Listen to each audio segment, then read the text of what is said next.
Whether you know it or not, your desire to write comes from the urge to not just be creative. It's a need, one every human being on earth has, to help others. A well-told story is a gift to the reader, listener, viewer, because it teaches them how to confront their own discomforts. That is a quote from Sean Cohn, and this is the Inspired Poetry Corner. Welcome, welcome all. Happy Sunday, good morning, good evening, good afternoon, good night, wherever you are. Welcome to the It's Morning with Ashley show. So anyway, ladies and gentlemen, thank you for being here this morning and for the Inspired Poetry Corner, where we feature one of our own every month, followed by the Not Ready for Prime Time Poets. It's just a play on word. You're all prime time in my books, but just I always feel like I need to say it, and I think I just like saying it, telling people, you know, what the Not Ready for Primetime Poets. That's a little term that I stole from Saturday Night Live back in the day when they were still funny, and they had the Not Ready for Primetime players, so I thought it was fitting. But anyway, we're here today. It's a Sunday. Welcome to our Sunday Kind of Love, and we get to feature.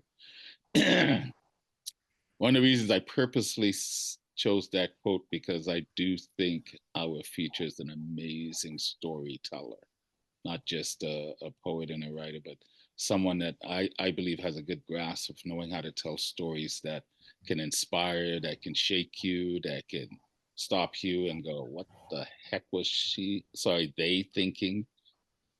But that's the beauty of writing and being able to tell a story, being provocative, but while still entertaining. So I'm really looking forward to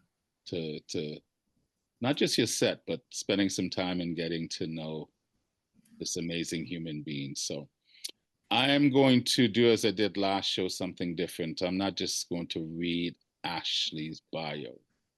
I'm going to invite Ashley to kick us off, because we've been sitting here in banter and good humor, but we're all here today to really spotlight this amazing human being. And then afterwards, before the interview, I'll read the bio and we'll get into knowing a little bit more about Ashley. I know many of you know her, but for those that don't, I think you're in for a treat. Anyway, we've all been in the Zoom rooms. We know how this works. You know, we're all respectful human beings. I trust the people that show up that knows how to honor the people. We're here today to celebrate the fact that we are here. We're life. We are life. We are evolution, and we're constantly growing and evolving. And we're here to celebrate that. And we're here to spotlight one of our own who deserves to be spotlighted. So I'm going to be quiet because I want her, once again, they to have as much time as possible to do Ashley. So ladies and gentlemen, I ask you to unmute just for a second, to snap it up, clap it up, do the virtual hug, but please give a great warm welcome to Ashley Edge.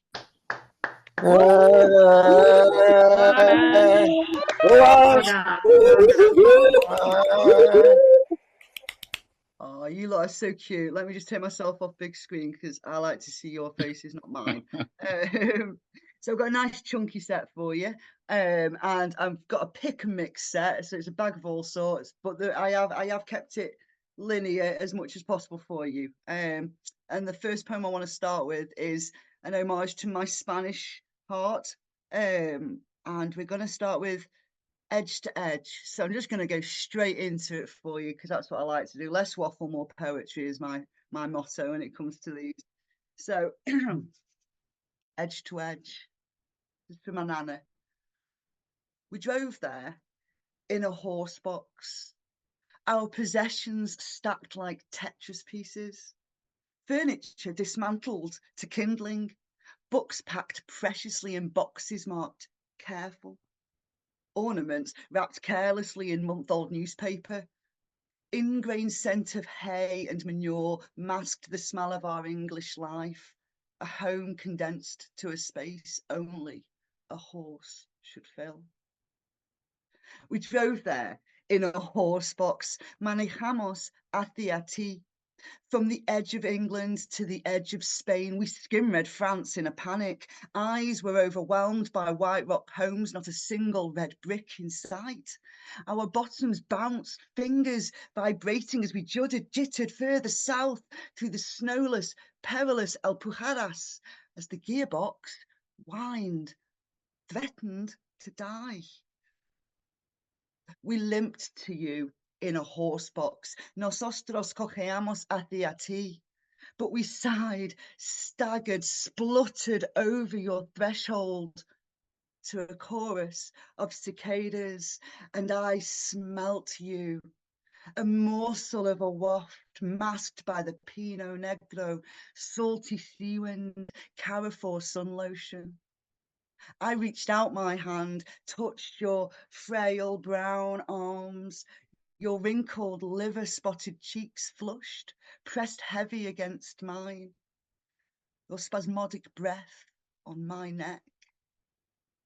We let the horse box rest as we filled your villa with laughter and games. It sat there in the driveway gathering autumn dust, pine cones scattered on its roof as your health improved. Day one, I fed you yogurt at the dining room table. Day 7, you fed you yogurt, my hand hovering just in case. Day 20, you asked for a pack of cards, taught me round the clock and patience. Day 30, you had me reaching to the topmost shelf, encouraged me to read ridiculous passages from your Mills and Boon collection. Day 40, he intervened. We left you with the horse box. Te dejamos con él.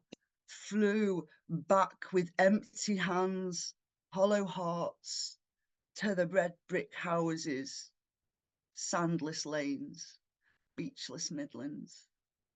Thank you. That's for my nana, my Spanish nana, and that's why we've got a touch of Spanish in that one for you. So just come out of that one. So I'm going to move on to a period that I'm writing about at the moment. So this stuff is quite fresh, and it's hopefully going to be book 2. But the content does come with a warning, which is child abuse, and paedophilia is in there as well with one of the poems. So, but we've got an opener and a closer for it, so I can lock it all in for you, and then we can move on afterwards to some lighter poetry. But these poems are really important to me and to those that have also had these lived experiences. So I'm going to start with Blocked, which is my way of opening up this period in my life as a writer. It's a very difficult time to write about. It's called Blocked. Memories flow like an ocean, coming in with the tide after time, circling the seabed, tickling la bocarones, guiding la ballena, teasing el delfin. Wash over my skin like I'm sand, to be pulled in all directions, dragged into cracks in rocks, blown with the wind into faces I'd rather forget. But some memories stay hidden in the depths, trapped by shipwrecks, pinioned by Erissos de Mar and rock uprisings. Some memories lie still like lapas, tethered from us, because some memories might be the death of us, be more than we can bear. Some memories must drown, even if it takes the Mediterranean. Thank you. What I'm going to do, because I'm nice like that, is I'm actually just going to share the Spanish words and what the translations are for you, so that you're not sitting there going, eh, say what now? So I've just chucked them in the chat for you, and now I'm going to move on to one of the darkest, I think this is probably the darkest poem of the set, to be fair. So I'm going to have a sip of my brew first. It's called Missing Moment.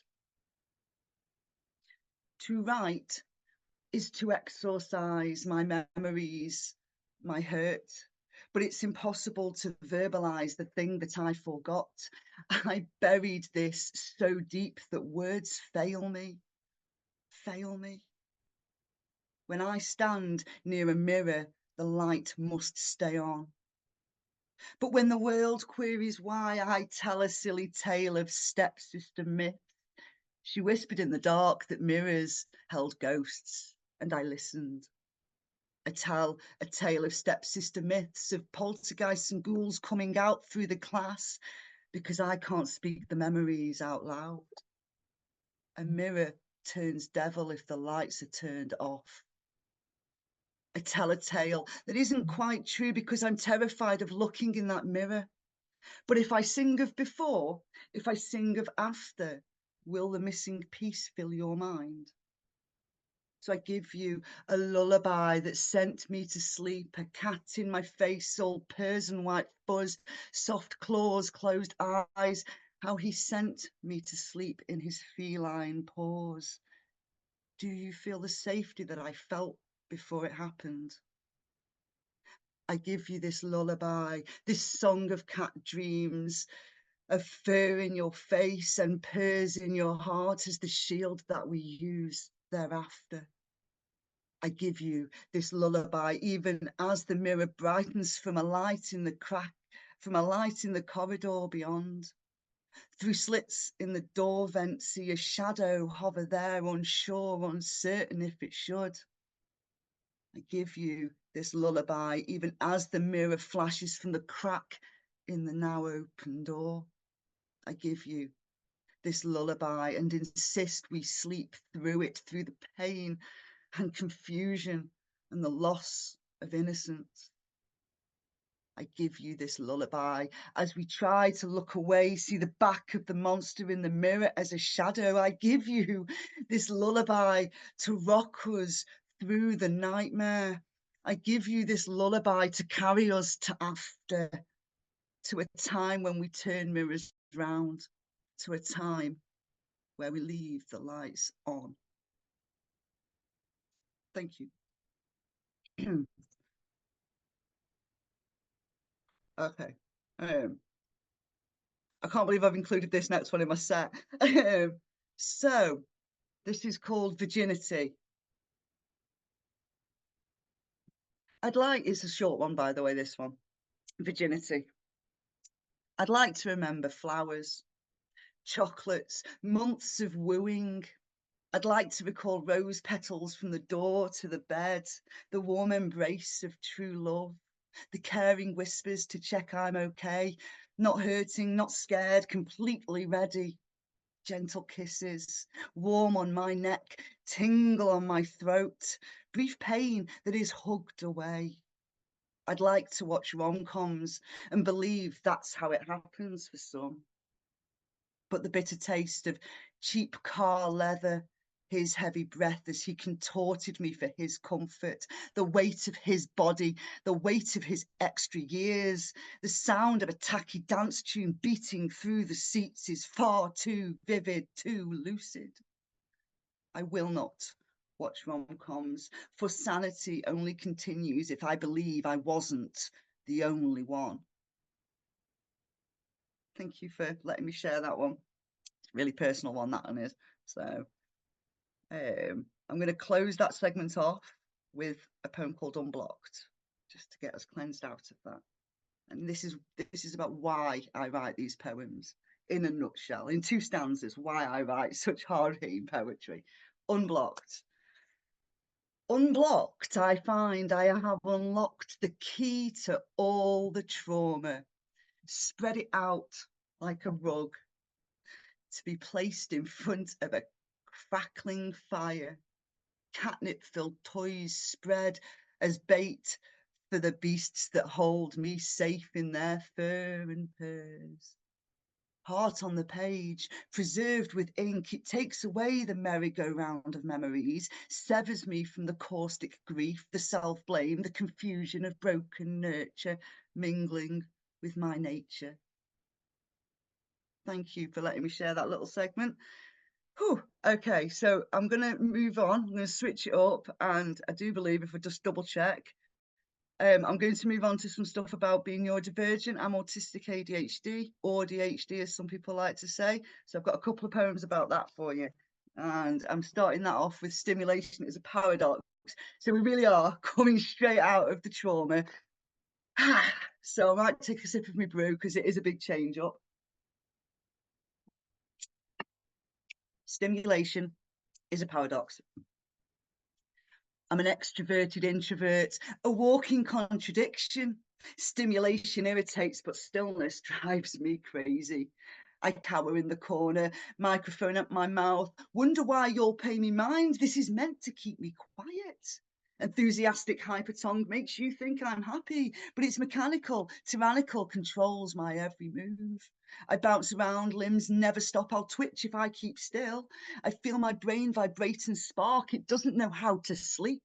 I'm catching flies like you cannot see, like Miyagi, like a trance. My stimming helps destimulate my overloaded brain. They call it a disorder, a phrase so fucking apt. This busy whirring non-stop brain is driving me up the wall. I think of 30 random things compared to your one focus. My multitasking knows no bounds, one thing at a time sounds strange. My peripheral vision could rival Messi's, and I have the nose of a dog, but I no longer have the energy, so I let my mind ooze out. This skull of mine tries to contain a brain that never lets up. I feel it pressing, pulsing through my weary cranium. So you see, it's rather difficult to focus my attention. I admit I have a deficit. This head of mine is hyper. I'm an extroverted introverter, walking contradiction. Stimulation irritates, but stillness drives me crazy. Thank you. I told you it was a change up. The experience of a meltdown is really hard to describe. I've tried with this next one to explain how it feels for me and for those around me when I'm going through that as well, my loved ones, and the crap they have to put up with from it. It's called Meltdown. Unique titles, these. I cannot confirm which me you'll get when my brain overfills and melts.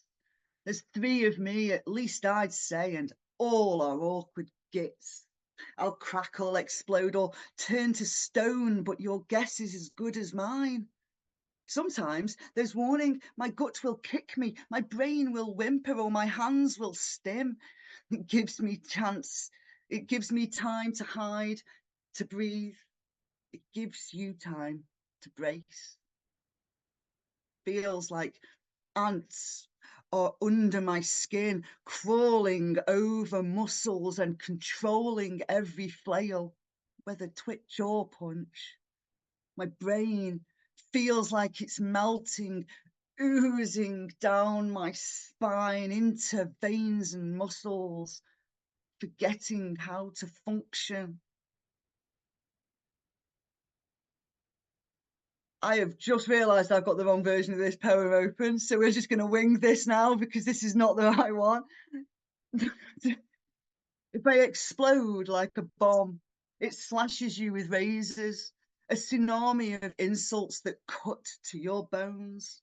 If I crack like an earthquake, my body will contort in spine-arching, neck-twitching pain. If I'm rigid, unmoving, an unblinking statue, please view me as Athena, a petrified petrification that's fighting its autistic war so that I can feel relief, if only brief, from the never-ending nightmare of an overloaded brain. I read it quite fluently. So yeah, should have checked that edit. But yeah, sorry about the pause in the middle. That wasn't a smooth slip up. I'm going to move on to a poem that I know a few of you really like, and this is the poem that gets me through the anger of a meltdown. It's actually from the perspective of one of my cats. You've noticed a theme does run through my sanity, comes from the purr of a cat and things, and this poem is from the perspective of Leonard, who is, I don't know where he is, he's hidden somewhere. But yeah, so we're gonna do Medicat with Billy. Apparently Billy's coming in to say hello. There we go. Good timing, kiddo. Smile and dial down your anger, for the one with the purr is here, here to lay upon you, to knead at your chest with open claws and whiskers a twitch. Let go of your age. Sit still. Breathe. My heartbeat matches yours, and my purr syncs with your lungs. Look away from the red. Avoid the matador's law, for when he lifts his muleta, hungry quicksand beckons. Come, sit down. Let me swish my tail in your mouth. Be annoyed by fur on your tongue, not the world beyond. Keep still, my precious human. Let me drown your distress with feline happiness. I am your sponge, here to soak up your angst. So let me be your sole focus. Let me guide you from your cliff, stop you falling, stop you crumbling, stop you crashing into ocean. Let me guide you from the pain that scalds tender skin, that bubbles in your stomach, that besieges your brain until it crumbles. Come, sit down. Let me purr up on your chest. Come, sit down. Let me groom those shakes away with sandpaper licks. Come, sit down. Let me purr upon your chest. Thank you. That's from Leonard the Tabby, wherever he's hiding. Okay, so what have we got next? We're whizzing through these. I like it. It is the Euros right now in soccer. We'll use the USA and Canadian terminology because I think that's the main audience right now. So it's a big, massive tournament over here. It's like Super Bowl on acid, and it happens for 4 weeks every 4 years. And England are going to not win it, is what's going to happen. So, but I've got 2 poems, just 2 about football, soccer, passion. I love all sports, by the way.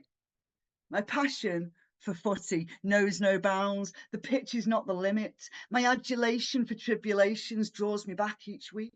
I'll hurt my brain for the sake of the game, surround myself in noise. I'll stand in a crowd, be loud and proud for the sake of a bag of air. Enduring floodlights because it's a cup night, despite the chance we'll lose. Freezing cold with wind in my eyes for the pleasure of a winger's cross. It's every day throughout the year, I cannot look away. I see them dance upon the grass, their nimble toes astound me. The craft involved, the thought it takes to react at the speed of light, the vision one needs to spot a pass when others just see danger. My eyes are bewitched by the curve of a ball, the way it drops so sweetly. I savour the genius, the well-practiced magic as 11 work together as one. I forget all else when my team attack. The world dissipates to dust. Anxiety is locked in a box as the ball pings around with intent.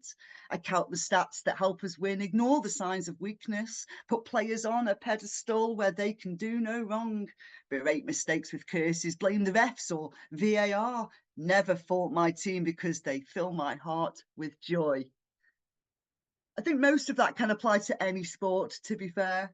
So, yeah, enjoy. Right, that's that one done. And then the next one is about women in the game. So we're still talking sports, but it's about women in the game, which ironically, the USA are masters of women being respected in sport compared to the UK. They showed us how to do it, especially in soccer. So yeah, this is for all the women in football or soccer or whatever sport really. Gender of the player. The gender of the player doesn't matter. The gender of the player makes no difference. The skill with their feet, the tackles and the tactics, the badge on their chest are all I see. The gender of the player doesn't matter. The disparity is shriveling into nothing. Improvement in facilities, investment in the game, players play to train helps create equality. I said the gender of the player doesn't matter. Mainstream media is finally sitting up. Ian Wright knows his stuff just as much as Alex Scott as they analyse the game and dissect with respect. The gender of the player doesn't matter. Packed out stadiums are proving that we care. It shows our appetite is strong for the women in our game. It says we can't get enough of the talent that's on show. The gender of the player doesn't matter. The misogyny is muffled by the skills. Their physicality is strong and they can speed down the wing, kiss the ball with the toe and leave a crowd stood in awe.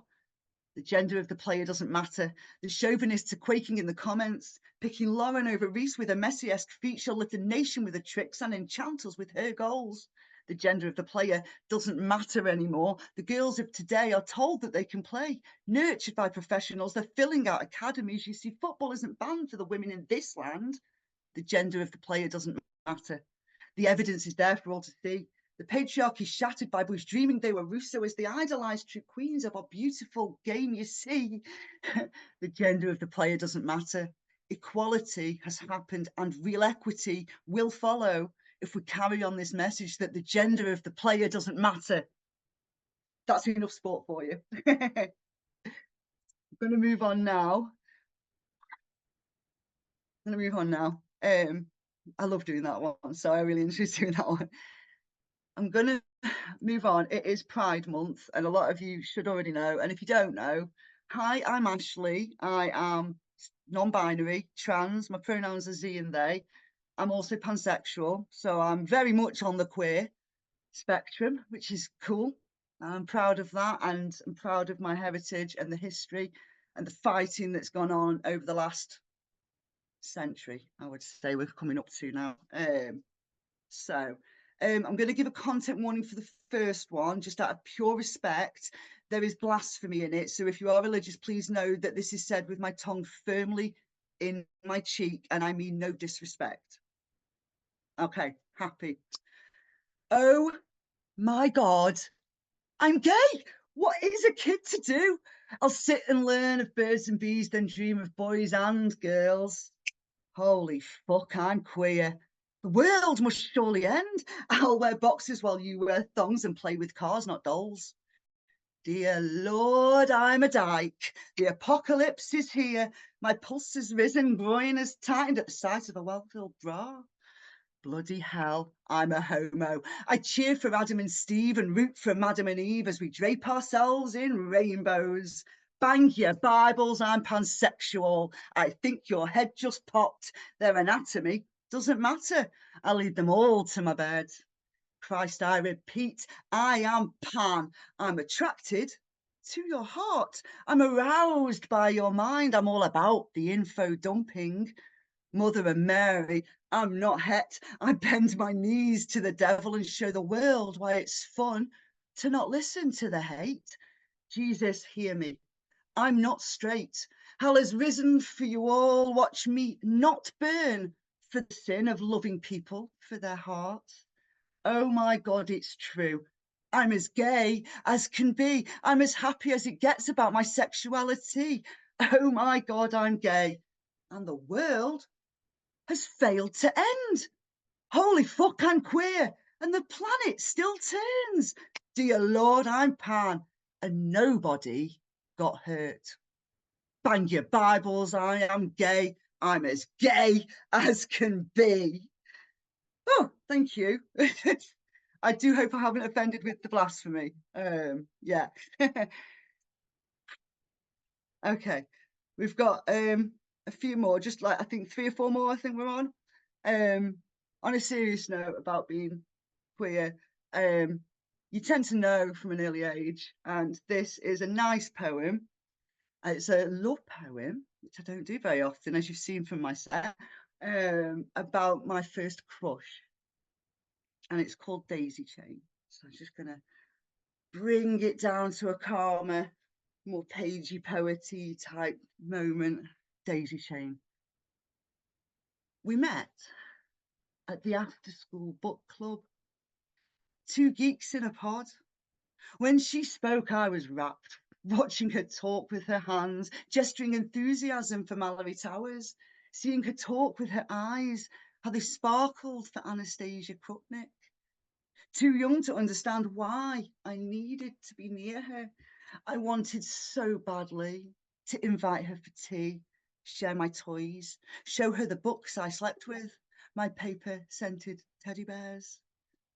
Primal instinct prodded me, discouraged me, as though it knew this wasn't normal.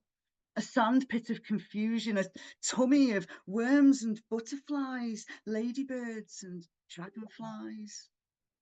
My throat, a gobstopper lump, as we sit at the back of the school field, shaded by evergreen pines, the screeching of happy football playing kids floating by on the wind.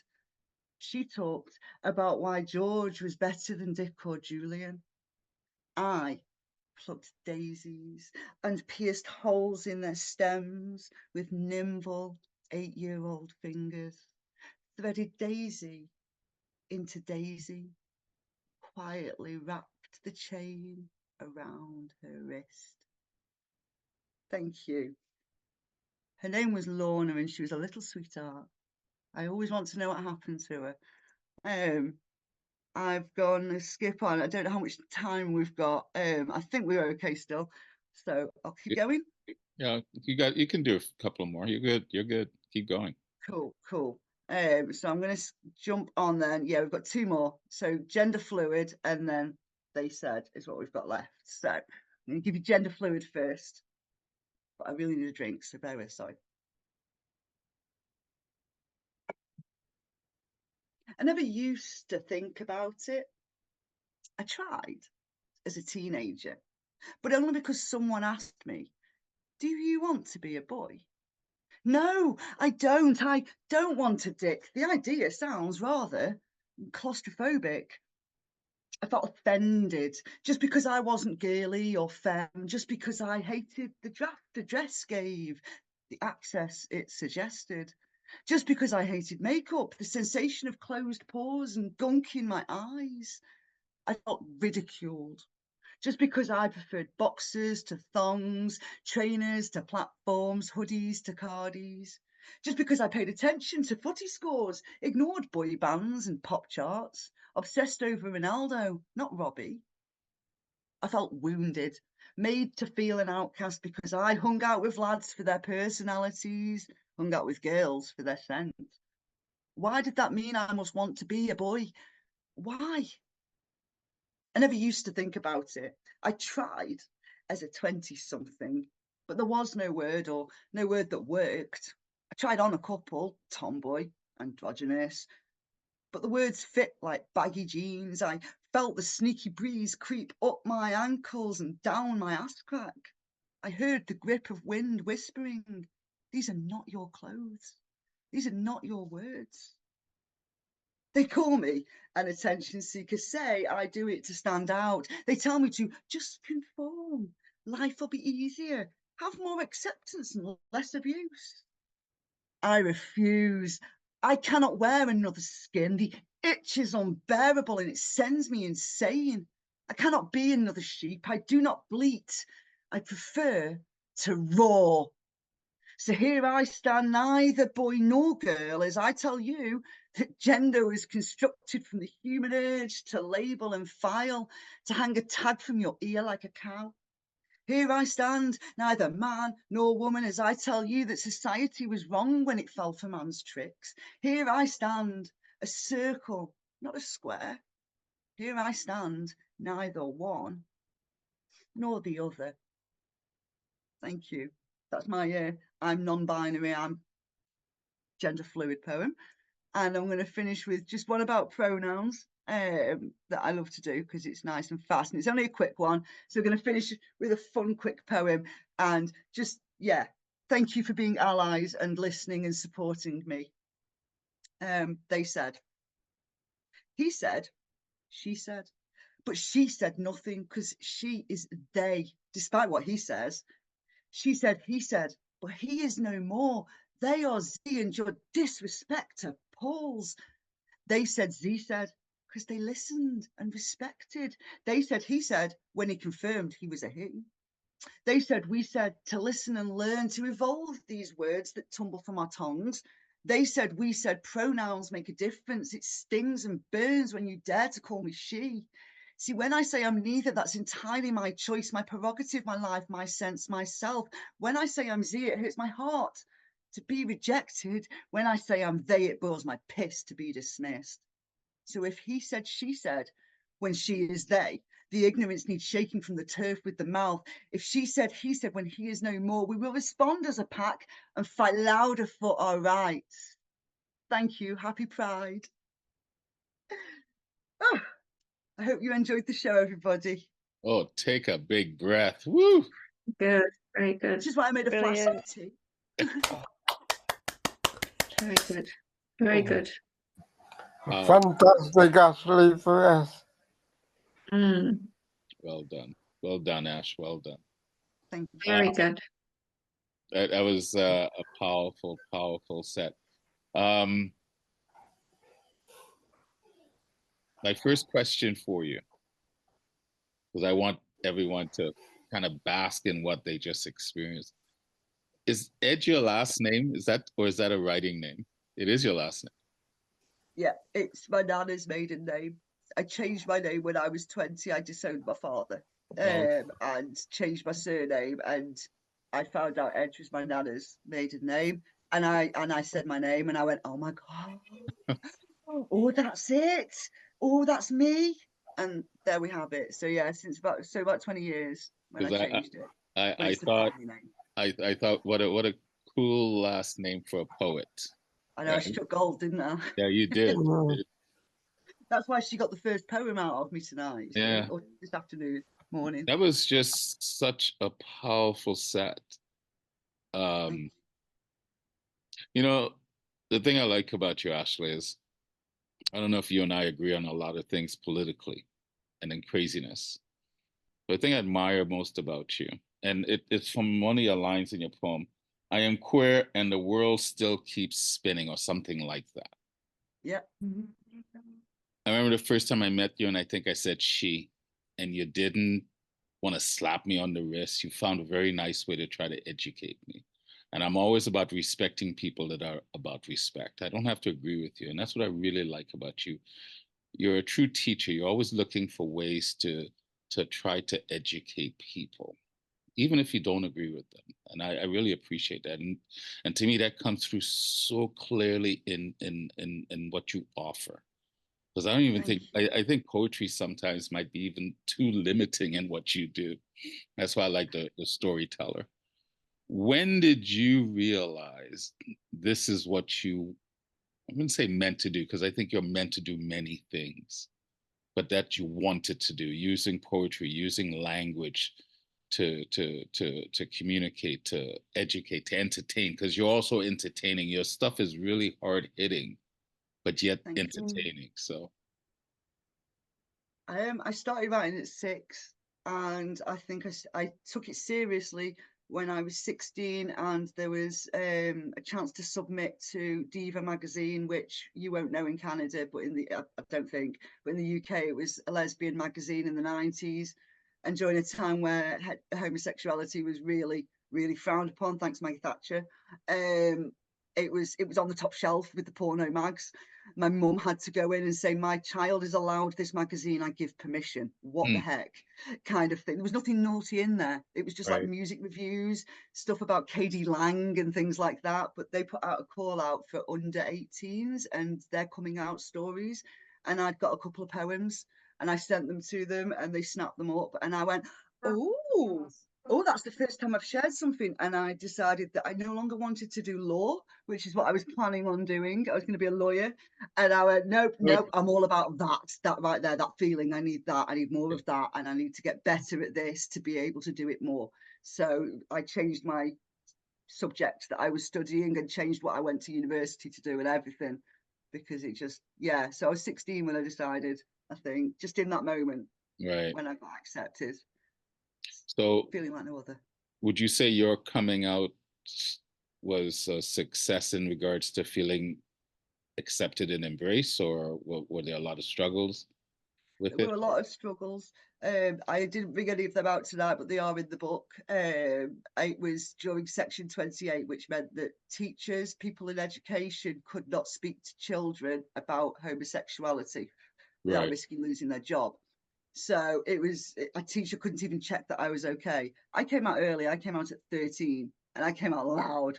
And I was also raised by parents that were very liberal and very understanding and very diverse and very, that's nice for you. Not quite sure why you needed to come out. You are what you are. It's like, chill, that's fine. Can I watch Connie now? Kind of like, my parents are so supportive in that regard. They were just like, are you hurting anybody? Well, then what's the problem? Of course you're not, so you're fine. Don't care. And I was allowed girlfriends home at 16, as long as they were serious relationships, and I wasn't just, Yeah. you know, being a player. Yeah, so I had support, but I also had a lot of bullying for it in the school and by the teachers and the kids in the school. So it depends. But my home was my sanctuary. Right. So I got to see both sides of it, the acceptance and the rejection, and it meant that I was proud to be who I was because I listened to my mother. Oh, good for you. Well, no, and I asked her, that's why I love that line, because, you know, the whoever you are, the world's not going to stop whether someone agrees with you or not. You know, you have to be you because the world will keep spinning. I think it's a brilliant line. You know, and, you know, I watched my father. My father, I think, was gay. And I say, I think, because he never formally came out, but I know because he felt like gay. he couldn't. He couldn't. Yeah. You know, being It's born in even harder in Trinidad, the BIPOC communities as well. yeah. So, With well, masculinity and it's in a things as lot of well, and all communities, sorts. yeah. And, you know, A religion, lot of yeah, communities, yes. religion has a Yeah, I part to saw. play in that. We're not going to get into religion right now, but Sorry, yeah, no, yeah. no, not sorry at all. No sorry. So I just don't want to get bogged down because I really want to spend more time getting to know you. But I was just telling you because I love the fact that your poetry, your words are so hard hitting, very thought provoking. I am not one that likes to give trigger, particularly to poets. I think as poets, it is our job to speak. And I think this, like I said, we don't always have to agree, but can you be respectful? Can you still respect the artistry? And, you know, to some degree, you know, maybe our lives would have been different if my father had the courage to come out, if he had the courage to come say to my mom, you know what, I love you and the boys, but I am gay. And he couldn't do it. He died. And I think that was something that was troubling him. He never had that. So, you know, as much as what the madness is going on today, to me, at the end of the day, that's why that line is so pertinent. At the end of the day, if you object with someone's sexuality, how they want to identify, is it going to really stop the world? Because it doesn't. Exactly. And And we're it all doesn't human. hurt anybody. Yeah. And for me, when I look at you, I just see the human.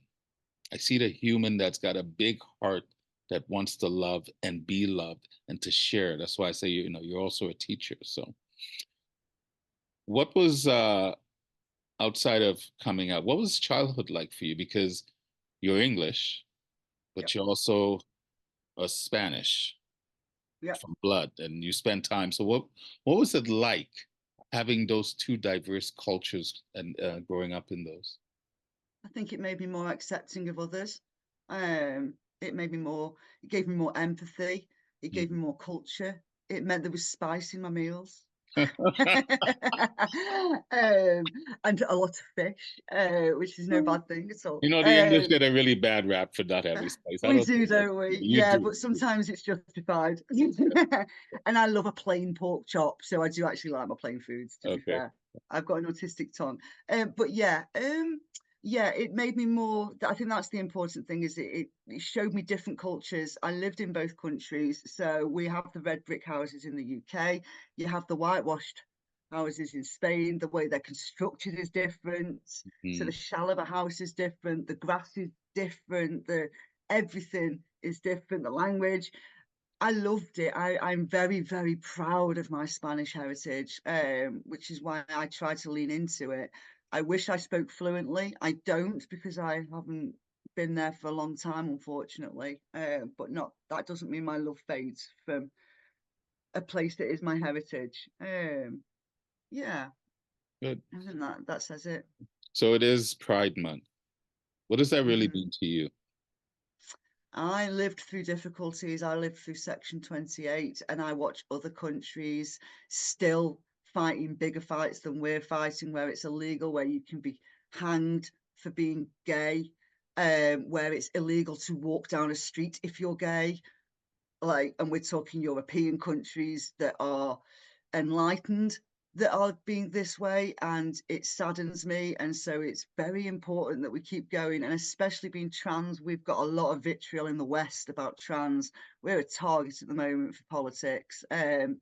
Look at the trans people, don't look at what we're doing over here, look over there, look at the bad trans people that are sneaking into toilets to attack you when they're not, they just won't go pee, you know. So the fight is very much still important, unfortunately, for Good, yeah. myself as well as others. I try to invite people to step out of the politics of things because there's a trans agenda that's been hijacked by politics that serves politicians, not necessarily the trans community. And I'm No, hoping it's people killing are kids. smart enough to and whether it's the women's issue, race, whatever, things have been politicized for an agenda that has nothing to do with 100%. really what's going on. So this is why I think voices like yours is so important. Like I said, to me, it's not important whether we agree or not. Can we respectfully engage in conversation? Because how else are you going to learn? And that's what I like about you. You're open to having those conversations. So Always. this is why, I like I said, I don't believe in necessarily giving trigger warnings, because that's our job as poets, is to push the envelope, to get people to step out of their discomfort. So I was just so excited to talk to you. I just jumped into this. So we're just gonna make this up as we go. I'm gonna read your bio because I think, not just to ask you to send it, I think it's worthy of being read. Ashley is a Staffordshire-based poet, writing tutor, mentor, editor with a Cheshire tang. Is that twang? No, the Cheshire tang, Accent. twang, and Spanish heart. Writing from the soul, their poetry is a bag of diverse all sorts, from LGBT to sports, funny to hard hitting, deeply personal. They write with passion and share with love. And I completely agree with that. Ashley has been published in many anthologies over the years, including Steel Jackdaw and the Diva magazine. Ashley has won multiple slams, featured on BBC Upload, longlisted for Butcher's Dog, and shortlisted for the National Poetry Day event, Speak Your Truth. Ashley is a fan of trying all poetic styles on stage and on the page. Their debut collection, Those Days, These Days, is a retrospective, introspective that takes you through growing up, coming out, and the adventures that took Ashley through it all. Ashley is a fan of sharing knowledge as well as encouraging and inspiring other writers. They run multiple writing workshops, tutoring on a wide range of forms and subjects. Ash is a co-host of an online open mic that promotes disability performance and accessibility. They have been a guest host on multiple online events, as well as the Kaleidoscope Mind book launch in Sheffield. You've done a lot in a short space of time. And to me, it's not so much about the accolades, about wanting people to hear what you have done from what you present yourself, but more importantly, hearing it from you and the ones that are in your circle that are in some of them are here that get to know you. But for us that really don't get to know it, to me, this is a treat, getting to know someone. And people say you're different because you're queer or whatever no, to me, you're human, right? 100%. And to me, do you. And this is the problem with the world. We like to say we have free will, but everybody wants to tell everybody else how to live. Oh, Katie wants to hear the interview. So I love that. So I think you've done so much and you have so much more to do. For the young voices that are coming up, that are living in today, what advice would you give to them? Listen to your voice. Your voice is you. And it's important to lean into it, not away from it. Don't be shy. Let it out. You don't have to share it with the world if you're not ready to, but share it with the page. The page won't bite. The page will look after you, and so will the pen. Just be true to yourself. Good. Yeah. And I would add to that, I would tell them to embrace adversity. Yes. Embrace the hard experiences, because we always talk about resilience, but we don't realize, well, maybe we do and we just don't say it. Resiliency comes from the hard experiences that we go through. And that's what it shapes you. So definitely. I would ask what your favorite color is, but that's a stupid question. So don't shy away from that, do I? Yeah, you don't. What's your favorite food? Prawns or lamb. Or lamb. made in So I'm definitely not vegan. I respect that though. But yeah, prawns, absolutely. Still shelled, Spanish, and then plain lamb chops. Yeah. What do you like about life? That it's unexpected and that it's embracing me Mm. and that I'm living it. I'm living mine Do and you feel watching other people live theirs. It's do you feel gorgeous. embraced by life? I do, yeah. At this moment in time, for the last few years, since I took life by the reins myself, There you go. yes, I own my life and I love it because of that. I'm starting to see the fruits of it now. I don't Mm. think you see it on day one. Of course you don't. Of Nothing course you. easy, nothing good comes easy, kind of thing. You are fighting against the tide, but that's okay. I've learned to swim, so let's do this. Kind Good, of, yeah. good for you. As a writer and someone that obviously tutors and teaches, do you have a favorite word? I don't. I really don't. I love all the words Right. in all the languages. They're all gorgeous. Mm. Yeah. No favorite, I don't think. So I asked you about your last name, and you said you got that from your grandmother. Yep. Other than her name, what do you like about her? She made amazing lemonade. And I'd turn up and there'd be a fridge full of chocolate and she'd play. And when she was in a wheelchair, she wanted me to be a buffoon running around with her doing wheelies while she screamed, wee, like she was the 8-year-old, well, 11-year-old at that point.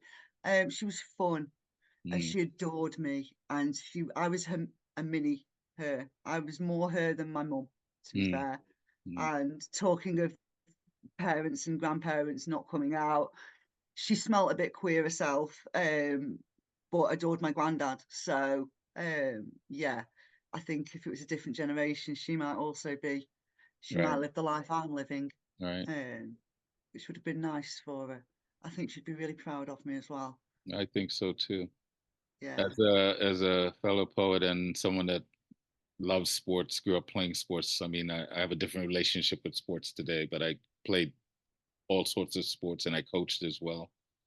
What is it that do you see any similarities between sports and poetry? If I'm in a slam, I do, in the sense that it's competitive. Mhm. It's an art form. Any sport is an art form, and the talent that it takes and the dedication to get to, the elite level. Like we're talking not even millimeters of difference with certain, like, I don't know, kicking the ball or hitting the cue on a snooker table. The dedication that goes into it, and it's an art form. When you watch the likes of like Lionel Messi, Kobe Bryant, Michael Jordan, I can't think of a name of American footballers. Tom Brady, I think, is No, one. I've got the name right there. you're doing well. You're doing well. There you go. I could probably think of more. I've got Colin Kaepernick. Is that one? The dude that knelt. Which one? Say the name again. Colin Kaepernick. Have I got that Oh, right? Kaepernick, yeah, former Kaepernick. player. Oh, sorry, I've misread it on the page and put Yeah, the yeah, it's emphasis in okay. the wrong It's all good. place. Kaepernick, yeah. So I do know a few. Yeah, the dedication that we put into it, the passion. It's like a Mhm. dance, and I'd say poetry is like dancing. You're Right. dancing with the page and the words, and you're getting the words in the right order, in the right rhythm, in the right feel, the right feeling. And I'd say that sport is the same. Yeah, other than that, yeah, mainly the competitiveness, I think, but you don't Yeah, get that in poetry. So there's differences and similarities.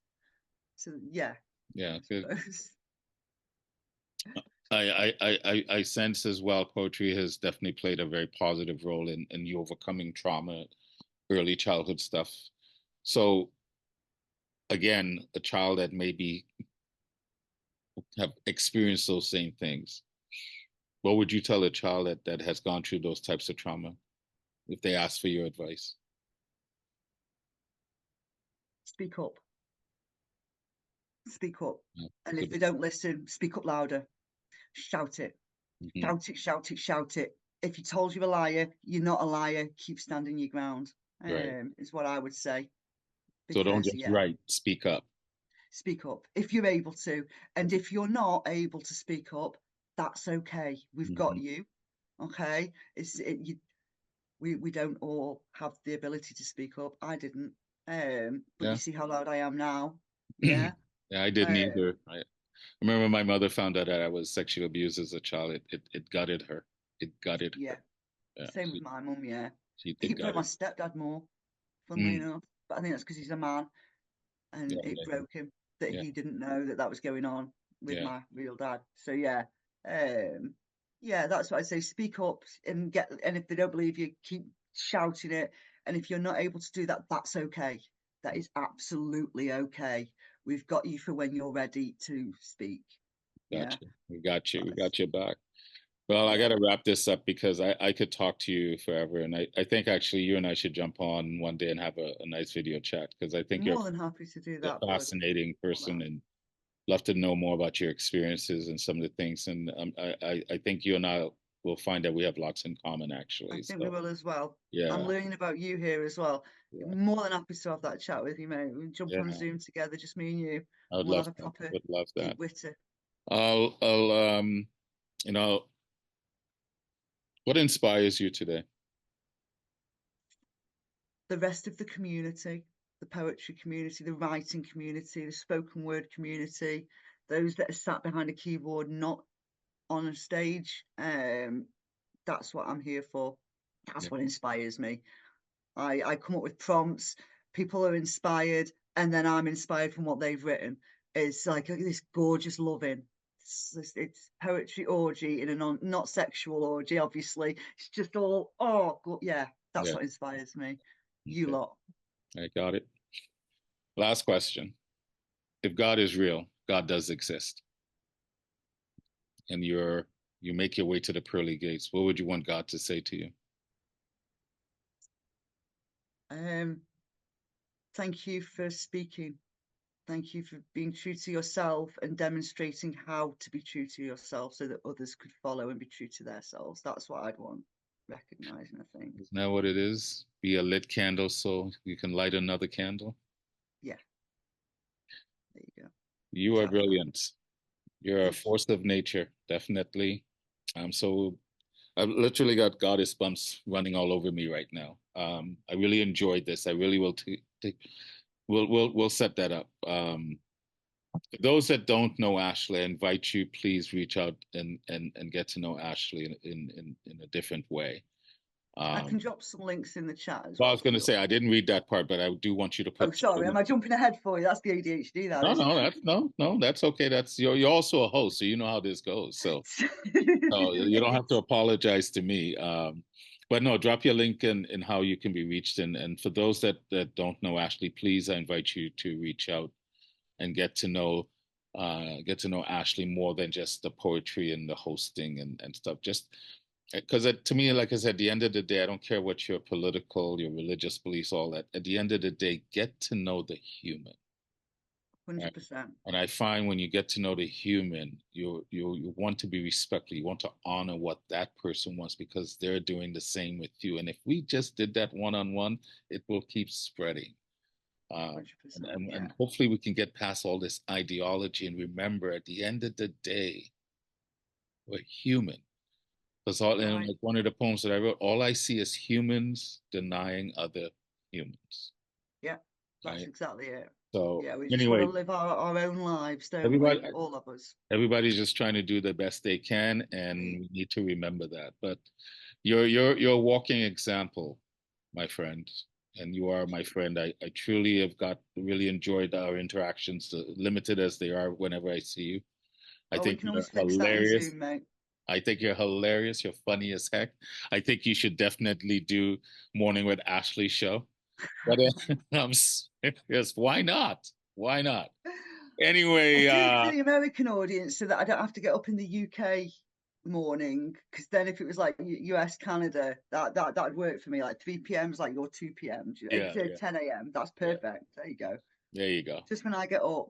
Right. Or we can just change it to afternoons with Ashley or night or midnight with Ash. I don't know. Yeah, then I can swear as well, actually. So yeah, you might want to do that. Anyway, I do have a foul mouth, so As you see, I Yeah. could talk to you forever. Anyway, let's quickly unmute, guys, and please, big round of applause, big virtual hug for Ashley Edge. What an amazing feat. Thank you. Brilliant stuff. Well done, Ashley. Good, very good. That'd be fantastic. Take it in, Ashley. Take Very it in. good. You are so worthy of it.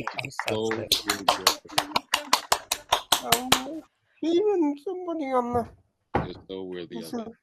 Now you get to sit back and Right, listen to and the enjoy other the poet show. and enjoy the show and bask in what you've just accomplished and read the amazing comments. You know how this works. Like I I'm said, going to do that bit next. Yeah, I'm looking forward to see what you guys say. Yeah. And all right. thank you in advance for everybody that's already commented. I love you all. You're amazing. Thank you. I'm going to go off camera for a bit just so I can decompress and just Yep. listen to other people and things, if that's all right. But yeah, I'm Good still to here. you. Thanks, Ash. Here's the whole thing. Too right. Oh man, I'm still vibing right now. I so enjoyed that chat and just the performance, the words, the hard-hitting words, the levity of it all. So anyway, let's continue on. This is the part where the not ready for primetime poets, the poets that come to support our feature, get to do their things. I will post the list again. But we have quite a lineup of amazing storytellers as well. So as tradition with the Inspired Poetry Corner, I'd like to start it off by calling on my friend Alexandra to share her brilliant visual poetry with us. So Alexandra, the mic is yours. Oh, sorry. My friend Alexandra from the island of Greece. I almost forgot that. Yeah, and you have to come and visit Alexandria because you're so stuck. I've actually been there. So. Yeah. I think that's because we met in another lifetime there. So probably. Thank you very much, Ash. And it was really sort of a very insightful peek into your personal life as well. And I think it's very beneficial that you've also got the Spanish side to your culture, so you're bicultured like me, which I think really broadens one's horizons. Okay, so line 19.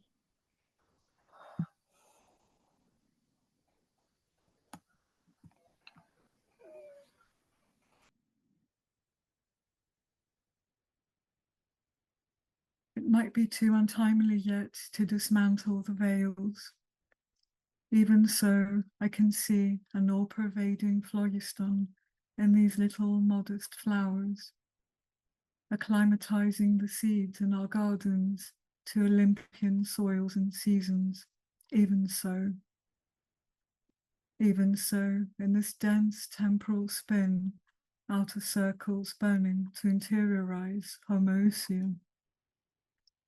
Even so, in this crystalline spatial spin, inner circles burning to be exteriorized by homopsychia. Shifting personalities from misguided, disheartened to demiurgical and kindled. Hephaestian octahedrons outshining illusory miasma into raised psyche valiance. Master alchemizing positive electric sparks, magnetically captivating gold vortices. Hierophants reverently conducting phohatic heat into axiotonal lines. Spinning a crescenting blossomed mount and fiery triplicity. Spinning a crescenting personal progress and self-extension, even so. It might be too hasty yet to visit other lands. Even so, I can walk on this earth's plains and in lucid blue yonders, interpaving third-dimensional existence to multidimensionality. Even so, in this wild raging cacotopic whirl, onto poetics hearkening to chant monophysitism. Even so, in this archetypal, inviolable world, logos hearkening to be imprinted by diaphysitism, fine-tuning into relationships from unfulfilling, compromising to hypostatic aura blending. Psychometric rhythms, metronoming, are sevenfold distilled ambrosial affection, mirroring age-old scars and ordeals into apocatastasis, superseding disturbances and divergencies of the lower planes by spheroidal oneness, whirling connecting coarse kingdoms and finer keynotes, whirling connecting spoken communication and cosmogonic communion, even so.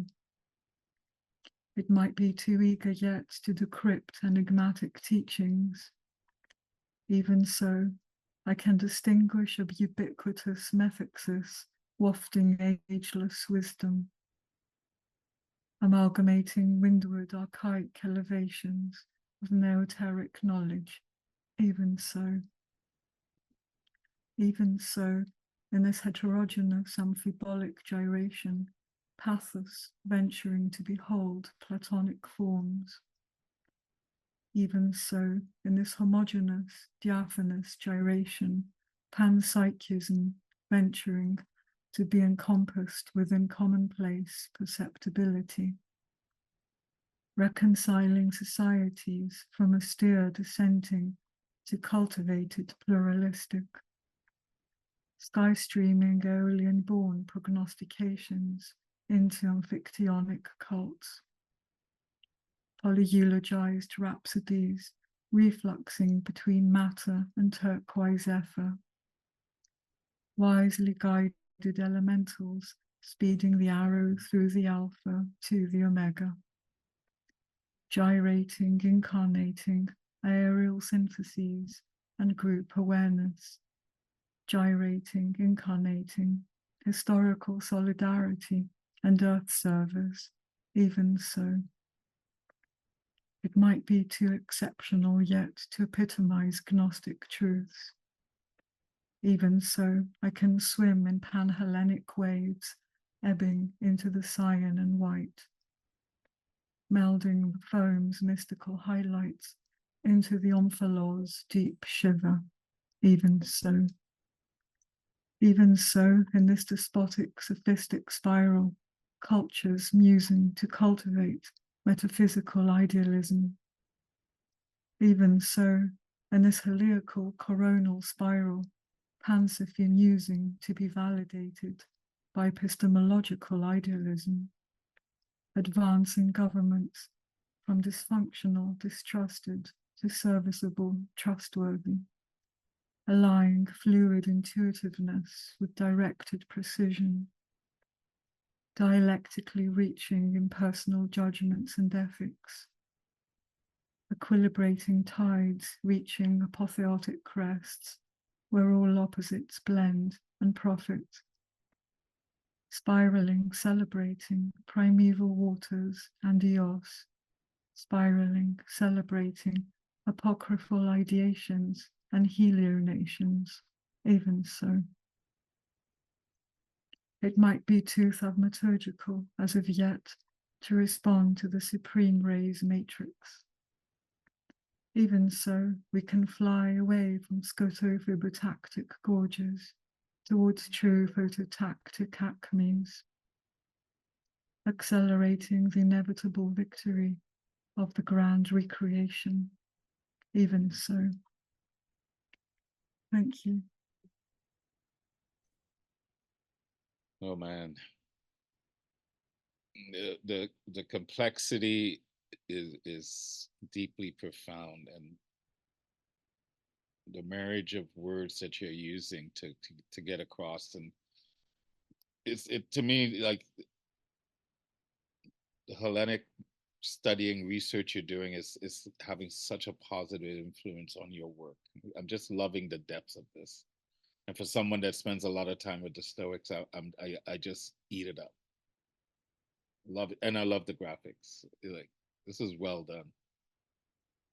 There's such a depth Thank to your you. work now, such a depth to your work that it enriches my soul. I'm grateful. So thank you so much for your continued support and for continuously setting the stage, the next stage when we do the corners. So, all right, from brilliance to brilliance, my friend Penny, my newer friend Penny. I won't say new, but Penny, the mic is yours, and welcome to the Inspired Poetry Corner. Thank you very much. I'm very delighted to be here. I'm going to start today with a commemoration of the 80th D-Day landing in Normandy, France. Remembering all the men who died that day to help us, including the many young Canadian men in their battalions, and for their families who mourned for them forever. I'd like also to remember the wounded and their families who had to struggle to live through a challenging, life-changing event thereafter. This is a poem strip story of a survivor. Veterans Invasion. At last, here I am, looking spick and span, raring to go to maybe my last military occasion. I'm going to be part of the commemorations for friends who fell on the French sands during that never-to-be-forgotten invasion. I have to grin, as this time I know my kit and mess tin would not pass by the Sergeant Major's excruciatingly close inspection. Don't think he'd approve of my pills and potions to be taken without commotion, with food and lots of non-alcoholic drinks. We're 50 years further on, and our spirits are still strong, but don't rely upon our arthritic knees and feet. I'm ever hopeful they will continue to carry me forward as long as I keep resting on every available seat. At last, the sight of France, with flags flying out in welcome, no hidden menace spraying bullets rapidly up and down the beach. I remember running like mad, with kit and weapons clashing, until I hit the wall and clung to it like a leech. I turned quickly to see if George, Jack, Henry, and Bill had followed up to safety close behind me. My heart gave a leap. I tried hard to speak, as two of them were lying still and silent on the beach. Bill and I gave one another a look straight in the eye, wondering which one of us would be the next one to die. Once more we were under orders, and up over the wall we went. From that moment on, I never did see Bill again. Today, as then, my whistle is dry, there's a tear in my eye, and my tail is a wee bit damp after I tripped and sat on that damn seaweed. My shoes are soaked through by a wave I could not quick enough to miss, and filled with lots of soft, slippery sand. In our ranks of thousands, we stood proudly to attention, singing, waiting our inspection by the Queen. Oh, I'm glad I came, and they've done us proud. Thanks from the nations to us living, and humble recognition of the huge sacrifice to you, our dead. Well, goodbye, lads. I have to go now, as my bladder is complaining, and I'm not sure how long the queue is at the top. I'll soon be sailing back across the Channel to England, the land you and I fought and died for, with such valour, fear, sweat, and swearing. I tell you, lads, I'll be glad to be back home in my slippers and dressing gown, with my hands wrapped around a strong hot brew of tea.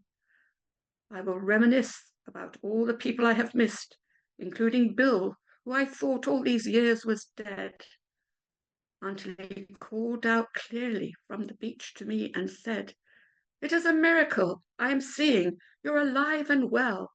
God bless." Oh, yes, it was a wonderful occasion, this peacetime invasion. The only sad part was saying goodbye to you lads, not bringing you home safely again across the sea with us.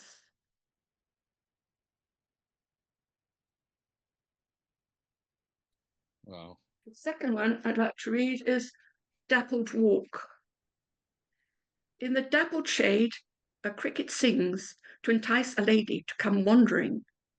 Ants, moving in long lines, as though under orders to gather insects to move them out of sight to their underground houses. waiting to provide food when work stops for the day. A snail starts its leisurely walk, munching greenery on the way.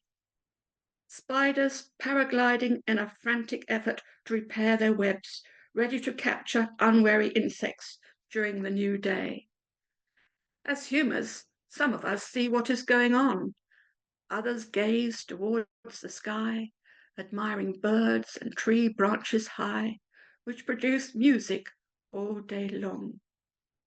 I draw breath and start to sing in praise of peaceful feelings a dappled walk can bring.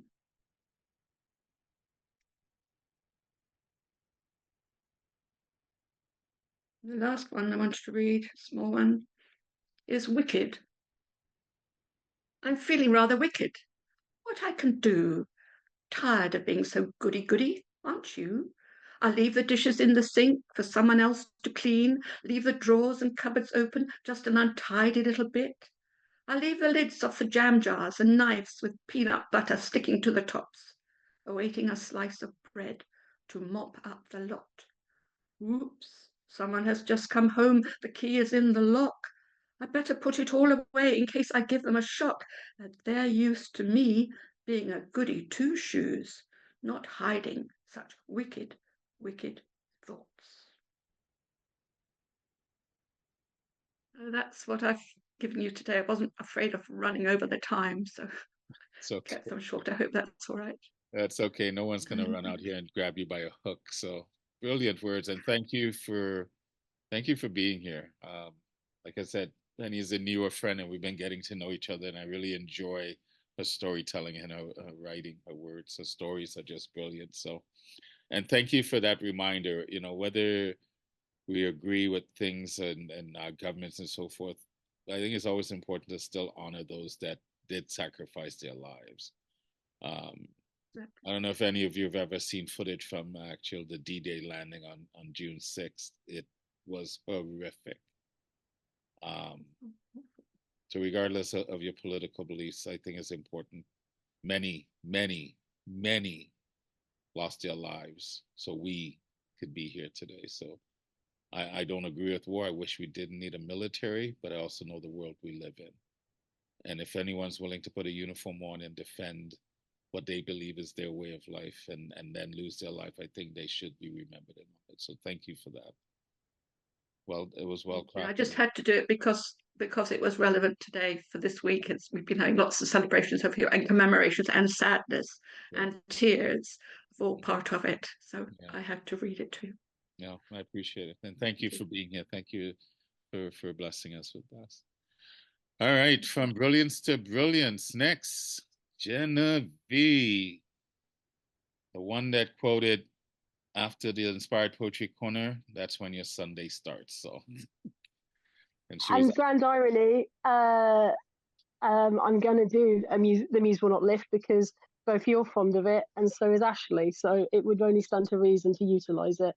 So yes, the one that has been quoted from and gratefully given over. I'll do a quick 3 today. So this is the first one. The Muse That Will Not Lift. Sunday will begin whence this poem ends. Lavender hypnosis was drawn in by torrent rains. Its songs to the pavement both woke her and cradled her. In equal rhythmic comfort, counting hours changes. The over-enthusiastic rectangle, which is really fun because I'm using it right now, so that has become our alarm, our calendar, our letters, our measures, our demon, and maybe our Bible. It hummed every hour on the dot with partners from various continents resuming project making. Her ASD-addled mind craved order. The Muse shall not awaken. Her curls are filled with delicious daydreams, a heartbeat that pulses for one while she recounts her shopping list. The Muse will not rouse yet. She is a day ahead mentally, opening the file boxes of her emails, aware of a busy week ahead. The Muse turns slowly. The crumpled curls have become diagonal. Mental health workers taught her nothing worthwhile is ever rushed. Panic is for the unprepared. Her hands will smart from a childhood of being told to slow down. Sunday is opening up for her. Sunday can now begin. And another one that has just been accepted by the Fallen anthology will come out later this year. I consistently have people saying, "Oh, you know, I can tell what your particular star sign is." Oh, it's fine, cool. Very famous pride thing to be into star signs, and they always get it wrong. I am a very late in the game Cancer, or ridiculously too early that I couldn't be bothered to stay, Leo. So this is Cancerian season. Mane of luscious gold, eyes that smoulder with hidden oranges, the under depths of roaring red. They always confuse her for a Leo. The salt water exposes rugged, crusty pincers. She tiptoes to say aside before they speak. They always confuse her for a Gemini. The torrent's rains mask incoming burnished sun rays. 2 months of unbridled emotion, a period of grasses in their purest green. They always confuse her for benign. Drowning in accusatory claims, hidden by the laws of the zodiac sect, never knowing the perfection to cry out in July ecstasies. They always confuse her for soft shells. The call of the moon mother as humidity bites your skin and wriggles into the covers, an unkept sterile bed. They always confuse her for the Empress card. In the beckoning of summer, her pinch is even more delectable. The emotional ones with paintbrushes instead of charts and commandments. They always confuse tears for truths and truths for tears. Summon me to the last days of June. He will sing you ashore again for the signal of the deepest waves. No one ever said that water had always to be cold. Let them be confused and burn with me instead. And a very last, because I know we've got a lot of people to get through, I very much came out this year. It was amazing artists like Ashley and Jamie and Lauren and so many others that helped me do so. So this is called Liking Yellow. You can tell the blonde says many things. Could and the curls that this has become my hair colour, and I cannot live but for the blonde brilliance. Yet, I think I'm falling a little bit for yellow. I've drawn myself towards pink, but kept it silent. Sue Perkins shall never know my secret. Been born and bathed in blues many times and enjoyed all their secrets, but I think I'm kind of falling for yellow. I seem to be steadily finding so many situations where there are no rules, and the rules that are broken are as good as the ones that are contained and kept, because out in the yellow, my favorite color, if you've ever asked me, sunshine and smiles and softness and wondering and wanting to just see it all, for the sensation that smiles between us and our rib cages. I'm falling a little bit for the yellow. I've not announced anything out into the world yet, but I may be seeing a yellow closely as we talk about Doctor Who and many other things. The fun and the truth stands. We all have space in this universe. And the more that we detail and surprise and chart our worlds through the spaces in our universe by respecting and loving each other exactly as we are, you too may fall in love with yellow, the way I seem to keep doing so. And that's why I keep wearing sunglasses. There you go.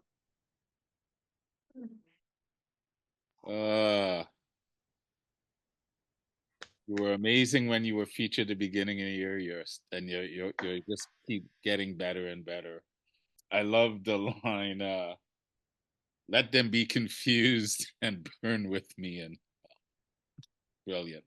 And there's space for us all in the universe. Well done, Genevieve. Well done. Well done. That is so true. There is space for us all in the universe. So thank you for that. All right, from brilliance to brilliance.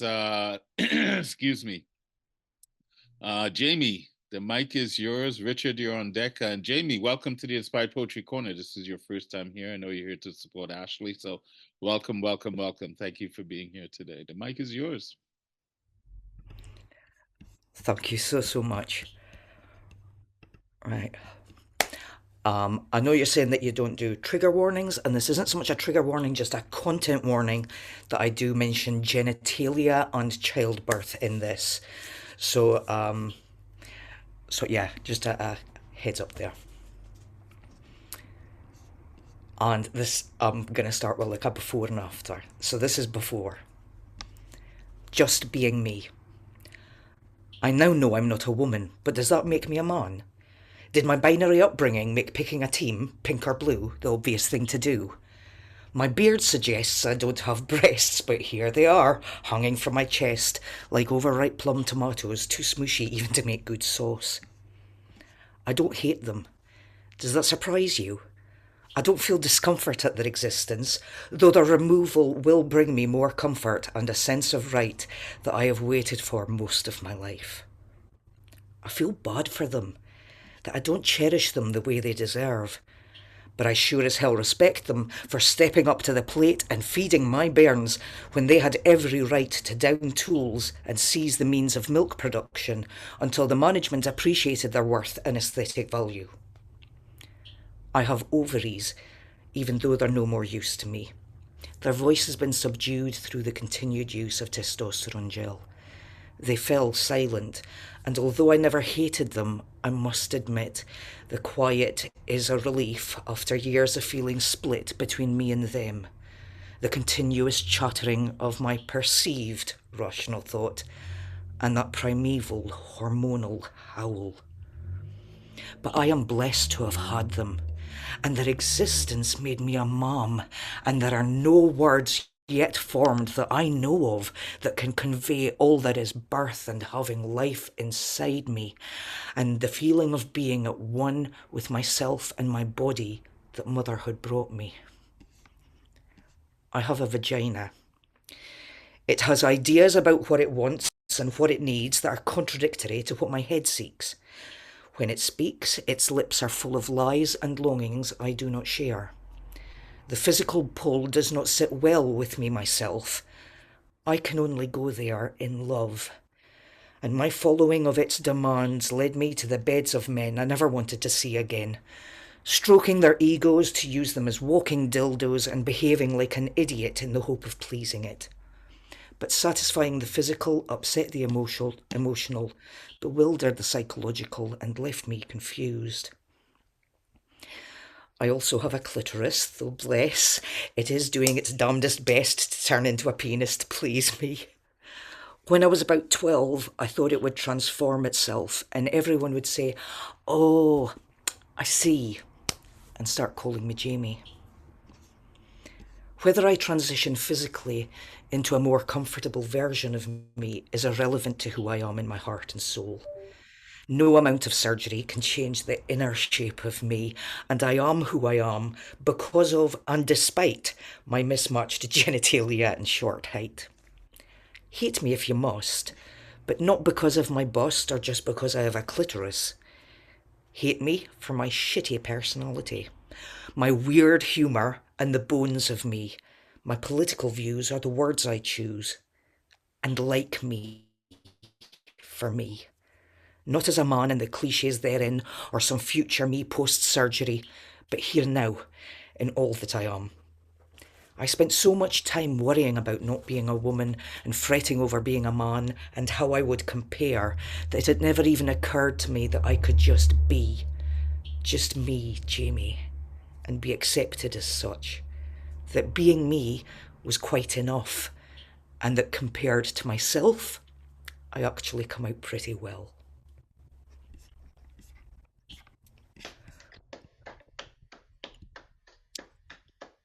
Okay, so that was before, and this is after, and it's short. There probably will be a longer after poem at some point, but this is post-TG delete relief. The feminists urged us to burn our bra, but may have taken this way too far. I picked up the ball and pushed the issue by incinerating my breast tissue. Freed from the shackles of female bondage, as I sit in my compression bandage, I may have lost my boobs, but now I find I have gained more by finding peace of mind. I felt discomfort at my female bits and found the balls to get rid of my tits. I had to do what I felt was for best, and I'm relieved to get this off my chest.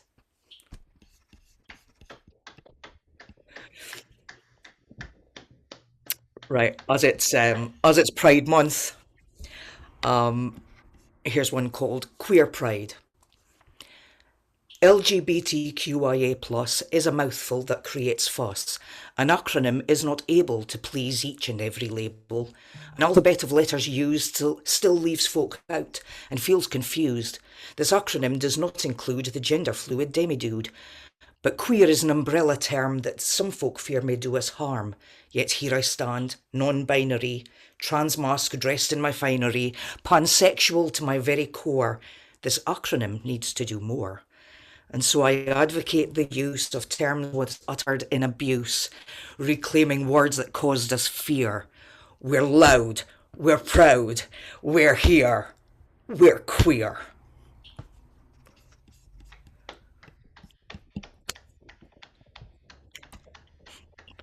And this one is called Quantum Love. I am a small bean and my heart has a finite mass. Yet the inside of this TARDIS can hold 1 billion stars and my capacity to love is infinite. My heart isn't like a nightclub where if someone new wants to enter, they must wait for someone to leave. My love isn't like pie where if someone new wants a piece, then I must portion everyone out a smaller slice. My nana used to quote her dad, a father to a large Victorian brood who loved his wife and bairns and who'd rescue stray kittens and take them home. Each bairn brings their own love wi' him, was how he summed up his position on his ability to love more and more. Now, I'm not saying that love is so bountiful that it isn't special and beautiful, or that I should be indiscriminate with whom I choose to be intimate and open my heart to. But just because my heart still holds friends and family of old does not diminish my capacity to care for those new people I meet that make me smile and my heart beat. Time moves on. People pass through our lives, making ghosts of our memories, haunting our future existence.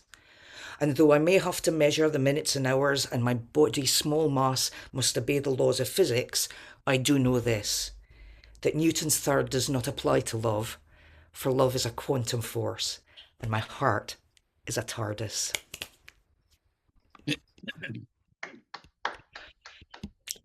And this is the last one, and just a little one.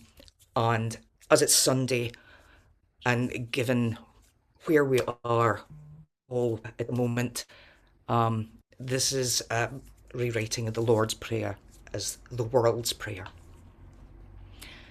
Our hatred which art inside us, ousted be thy shame. Thy wisdom come, thy love be shown to all as it is to thine own. Give us this day our empathy, and forgive us our trespasses as we forgive those who trespass against us. And lead us not into division, but deliver us from hatred, for that is the future, the power of our story, forever and ever. Amen.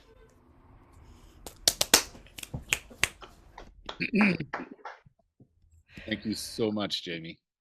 Thank you. Thank you for being here. Thank you for sharing. At the end of the day, if we all believe we have free will, then you do you. We tend to fear what we don't know and understand, right? And I think if we take time to just talk to each other, maybe, just maybe, we'll stand a chance to understand why people think the way they do and feel the way they do and act the way they do. But at the end of the day, it doesn't matter. Do you? Like Ashley said, not Ashley, Genevieve said, is space in the universe for us all. If God made us and God made you this way, then, and God doesn't do wrong, does God? So anyway, thank you. Right? I don't have to agree with you, but I appreciate your courage. I appreciate the fact that you have the courage to speak. Not that I don't agree with you. I'm just saying. It's just a reminder, because we're in this together. And everyone's trying to do the best they can. Get to know people before you start making judgments about them. So thank you for that, Jamie. Beautiful. From brilliance to brilliance, Richard, you have the mic, my friend. So good to see you here coming back. Thank you so much. May I trouble you for screen access to share screen? It's already set up, my friend. Thank you, sir. Thank you very much. So I will hit this and then say, let me share the screen, please. Here we go. This is a little piece entitled Alternate AI News. So here we go. Boom. Alternate AI news. AI clearly has a lot to learn. Dear my love, as we our antique bridges burn, as silicone hands rummage through our pockets, stealing it all right down to our shoes and socklets. With their sampling, they're stealing all we know. Knowledge workers, you've been robbed of knowledge jobs by the silicone mob. Look out below. Remember, wages, they'll drop very fast, not so slow, and drop so very, very low. Once, my friend, we feared the migrant traveler. Oh, our cushy jobs, we were thought the ruthless unraveler. Immigrants, we were once told, a great big bogey. All those errant traveling Mexicans with their great big stogie. It was said they'll take our jobs across the land as they are hedges and lawns trimmed with gnarled, aching hands. Then construction went to complaint as Mexicans and Guatemalans picked up nails and hammers, and all new construction got migrant laborers to build and paint, or else into slammers went. Don't faint. But this fresh labor threat has a different origin from laboratories with computerized corporate encouragement. Just for profits, they'll not deny that those lunchrooms are suddenly awfully quiet. The jobber rode up from construction through knowledge worker, raised up from technician to manager. Suddenly AI creates a brand new silicone barrier. So many entry-level jobs will be filled by uncounted heartless silicone slobs. Doctors and lawyers are not immune, nor are their jobs. See them go boom. Drivers and stockmen, warehouse workers will just make room like robot surgeons with very tiny boom. Sure, from time to time there'll be a human babysitter standing nearby. There'll never be an eager quitter. Crossing guards and robot plumbers, no more cabbies or busmen. What a bummer. Speaking to the mic now, dearie, so your robot gynecologist can hear you clearly. Dr. X7580 is on the jobs at hand, is cold, but his gaze is steady. Even the soldiers on patrol are now robotic. No more flat feet or arthritic knees. No more neurotics needed, if you please. No more shell shock or PTSD. They're trained to enjoy the sound of screams, never shirking from the attack. No more body bags or malahide corpses stacked. What a brave new world. Our corporate overlords are dialing up. Senator, there's more than a trace of hemlock in that corporate logoed cup. Already, artists, writers, robot cameras are deployed, and their former unionless humans who once had those jobs, now they've free time to enjoy. Now replaced by vacationless overtime-free AI, no more middle managing executives to oversee these guys. We're replacing 70% of workers, say the Chinese. This will certainly drive the very few workers to their tangy bowl of beans. AI, the alt news. And let me, whoa, okay, let's see, come on back. Jeez. All right, well, I'll just do this one screen shared too. Okay, this one is called Wise Philosophy. Oh, no. Yeah, we'll end with that, the other one. Okay, Wise Philosophy. Seasoning our friend philosophy to taste, like a good pasta, leaves a spicy aftertaste. As any Taoist could tell you, sir, overthinking becomes tangled, mangled, and even more than a wee tad obscure, wasting time with overthinking. It leads your mind, eye, toward erratic blinking. Counterproductive and even pessimistic, leads many a philosopher to overdrinking. The quiet mind needs no such crutch. The wise philosophy can only blush. Like Lao Tzu beneath Buddha's bow tree, he's sitting quiet, his placid mind untrammeled. Even scented cedar paneled the skein unraveled, like a kitten playing softly in a yarn basket does he. The quiet mind, upon reflection, is free to follow a fresh direction. Only when our minds are quiet will we pass on passion's next riot. Silent without, the inner mantra quiets ensues, regardless of the God's name used.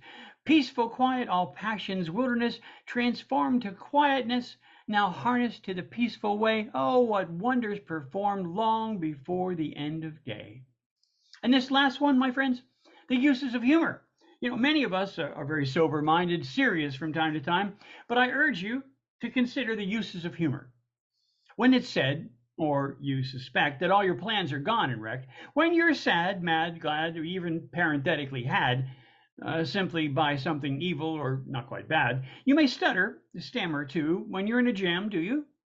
Reach at length for something potent like a ducal regent or a simply missing museum docent. Grab a hold of something rash. I'm not talking bags of cash or sitting cross-legged smoking bowls of pungent Turkish hash or some such spice that makes your pleasures soar or roaring down gleaming canyons slick as glacier ice. I'm suggesting, even insisting, that you measure out another dollop when you whisper or you shout. Grab yourself a hearty laugh and sure you'll cut your woes in half.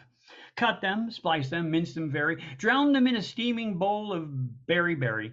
Pull their leg and tug their hair, you might find a generous touch of merriment there. For when they've got you in a box or the holes have worn through both shoes and socks, lean right back and give a chuckle. Even though it might bend your strongest buckle, all these things so tough and stringy are now no more than a pretty propeller on your beanie, or a small mustache painted over that picture of the Master Don. Give yourself a hearty laugh, and sure, by the clover in your garden, you'll cut your woes in half. There you go, my friends. Thank you. I can't seem to find the shrink it off the screen, so you're going to have to bump me out of screen share, buddy. Sorry. Okay, no problem. How do I do that? It's weird. It's normally right up at the top of my screen, and I can just say close it, but by gum, it's certainly not there. Rick, you weren't Yeah. sharing any of that. You weren't screen sharing any text. We just see your desktop. Oh. So Oh, maybe I thought you were just using an image for your poetry. Oh, well. I guess your screen share didn't work then, Richard. Yeah, well. I actually thought, thanks for saying that, Val, because I thought, oh, maybe you're just using an image for your poetry. No, I was trying to share a bunch of cartoons, but that's all right. I should have Easy come, easy go. spoken up. I don't Maybe know. you heard the words. That's enough. Oh, we heard the words. Do you have a dual screen setup? Because the text document may have been on the other page. Oh, wow. I found it. I found it. Okay, there we go. All right. There we go. Sorry about that, friends. Thank you. Well, no, I should have said something because I actually thought you were, oh, you're just using an image for your poetry. I didn't realize you were actually, okay. Anyway, easy come, easy go. If it brought a smile, then I'm happy. We got the words and we got the gist of it, particularly the importance of humor, because that's what you do. Like, again, you touch on some thought-provoking subjects, but you use humor. Not necessarily to soften the blow, I think more to make it more palatable. So I appreciate that. All right, my brother, good to see you, and good to see you here coming back. So, all right, Richard Harris, you're on deck, and up next to the mic, Val, you are here. Val, I keep confusing those two names. It's Vayl, but you're all good. Thank you. I think now I just say it as more of a comfort level in case I am wrong. So, but I'm glad to see you, and I'm glad that you're in good health, getting better anyway. So yeah, thank you. So am I. Good to see you. Good to see you too.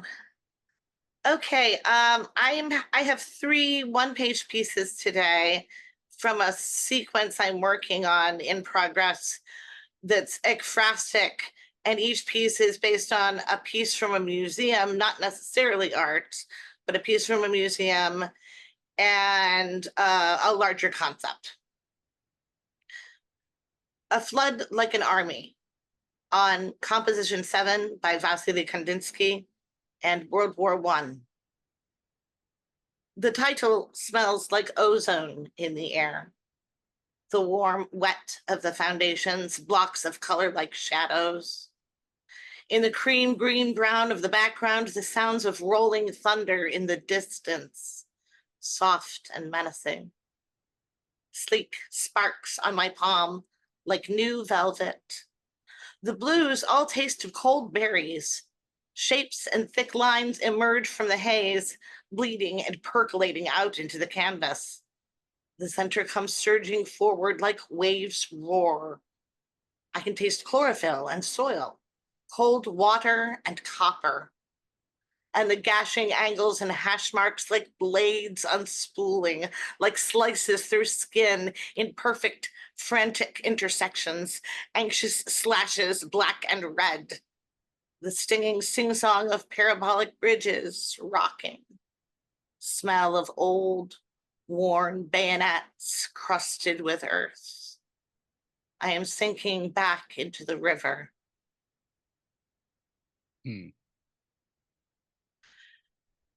This next piece is on a sculpture.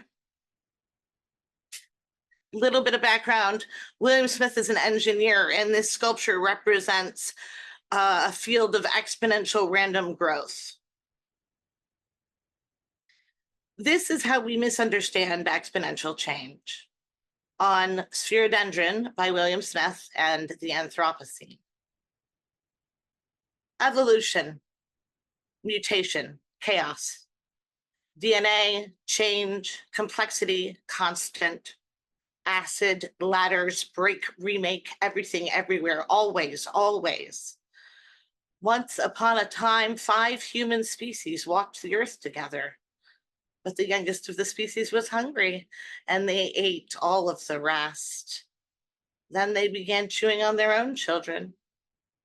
Epidemic, disease, crowd, virus, bodies, proximity, breath, proteins, hunger, carbon, water, close, shared air, lungs.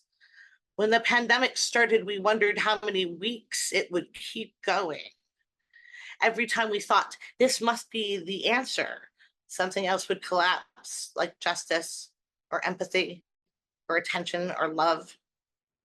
Explosion, fire, fuel, forests, lightning, life, pressure, seeds, soil, isotopes, clouds, carbon, water, mass, gravity. Extinction also follows a stochastic model. We may anticipate some elements of the implosion, but the majority of its vectors are chaotic and without possibility of prediction or control. Once upon a time, one species walked alone through torn fields and shattered mountains, hungering still.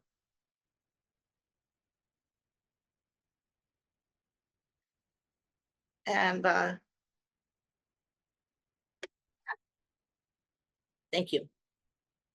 This last is on a museum exhibit that is not a piece of art. It's an archaeological exhibit called the Osberg Tomb. And it was found in Norway. Where we share our tomb on the Osberg women and traditions of the Inuit people of Kalaallit Nunaat, or Greenland. The chips in its surface are smooth now. Brown is old bark against the white of our bones. I can taste leather, the way I chewed and stretched, the way you pierced and laced, the way we made a life together. Here is a bear made of ivory, says the sign. I know that it says this from the way they all point and say bear, and the small children shiver, and the teeth of the bear ache where I made them into little ornaments for my love. I soothe the bear skin beneath us, tooth-sore and ancient, and I lie back down beside you. You are smaller in death than in life, as we both are, slimmer and slender, sticks and stones and bags of old leather with an ivory bear to close our tent. When we last ate cloudberries on the shore, you grinned at me, gap-toothed by the years, and I wrapped you in my arms and tasted time on your lips like honey and vinegar. I was always our oracle, could almost hear the voices of our far-seeing daughters and the bewildered cries of the future. Sleep in the snow while I watch for the night. I whisper in your phantom ear. There are bears coming. We must be brave.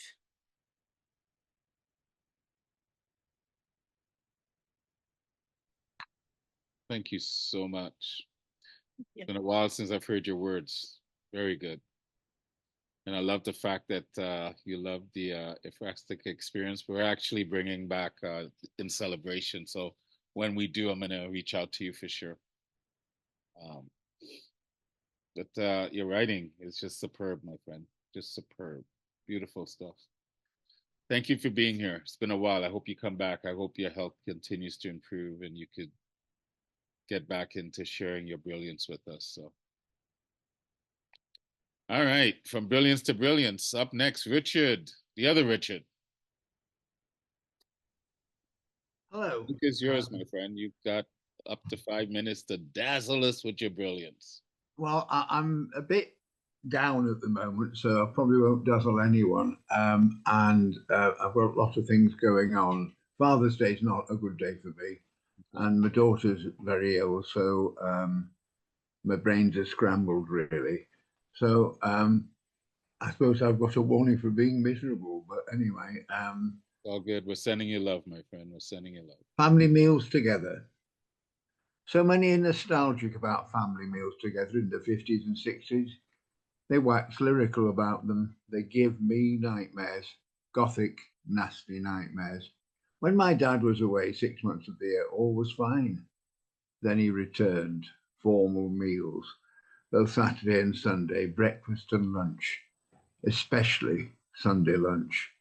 Breakfast, Mum would cook, the 6 of us attended, sat round the table, got fresh, lovely food, and we waited nervously, apprehensively, for the bullying to start. And it did every time. He picked on us, at least 3 of us. He went on about one sister having spots, looking awful, being pale, being nothing. And another sister for being fat, for being rebellious, for acting wrong. And for me not being a real boy, doing bad things like read instead of being out scrumping apples. One would burst into tears and flee the table, followed by 2 more. Another sister seemed to escape his bile, but then she was a tomboy and answered back. Mum by this time would be in tears. I hated those breakfasts and found out the local swimming bath, Charming and Victorian, opened early both days. Got permission from Mum to go before the breakfast had escaped them. I went every Saturday and Sunday on my bike, having grabbed some cereal or bread. Mum was happy I escaped the bullying. One plus was that I became a strong swimmer and even became captain of swimming at school. The lunches were similar but worse, gothic and horrendous. Mum slaved all morning cooking from scratch, Yorkshire puddings, roast beef, crumbles, to have them turned into uneaten battlefields. So not for me happy memories of a family eating together. A nightmare, but we were awake. And I've never performed these poems before, so family TV in the 50s. Pictures abound, nostalgic, lovely pictures of families together in front of the fire watching TV in the 50s. Log fire burning, all tranquil, loving and calm. In our house, all was fine when Dad was away, and may well have resembled that image. On his return, if the TV was on, we had to be silent, not speak, not move. If you got up to go to the loo, you did not come back in. If you did, he threw something at you, hard, like an ashtray. If you spoke, the same, it was a nightmare. And in those days of the 50s, having a TV was rare. Because of this, we got 2, which was extraordinary, but solely to protect us. So we kids could go in the dining room, watch our programs, and have fun and be safe. When ITV arrived, it was banned, especially Coronation Street, very much for common people. Now, sometimes you worry, do I remember this accurately? When I was 12, my sister was 20. She was engaged, and my future brother-in-law, a bit older than her, was often in the house. So I asked him maybe 15 years ago, and his memory agreed with mine horribly and accurately. And finally, just a short one. They're all based around Father's Day here in the UK. Gravy. I was about 6. I remember it. Still was eating my dinner happily when my dad said to me, "You do know that gravy is dead animals' blood." I stopped eating, felt sick, and it caused a problem because for 20 years or more, I never touched gravy again. Nasty, cruel thing to say to a child. I then started putting vinegar on everything to stop food being dry. And I still have it on peas, cabbage, and any other greens. To me, that now is usual. And that's my set. And I am a bit down today, I'm sorry. I probably shouldn't have come. No, actually, you should have come. Yeah. Not only here for when things are going well. And we all Yeah. have our days where we don't feel it. And if Father's Day is a challenging day for you, what better place for you to be here with among people that respect and admire you? Well, I've never read those before. And But I'm glad you did. I'm glad you shared it. I'm glad you're honest about how you're feeling. yeah. I think sometimes we feel we always have to put on a brave front. And I think, no, that actually limits our humanity. Well, Part there's of- so much on Facebook today about wonderful, marvelous, loving, caring, Yeah. fantastic, wonderful, brilliant, loving dads that it's just. There are many loving dads, and then there are many dads that weren't so loving, you know? I thought dads were horrible people.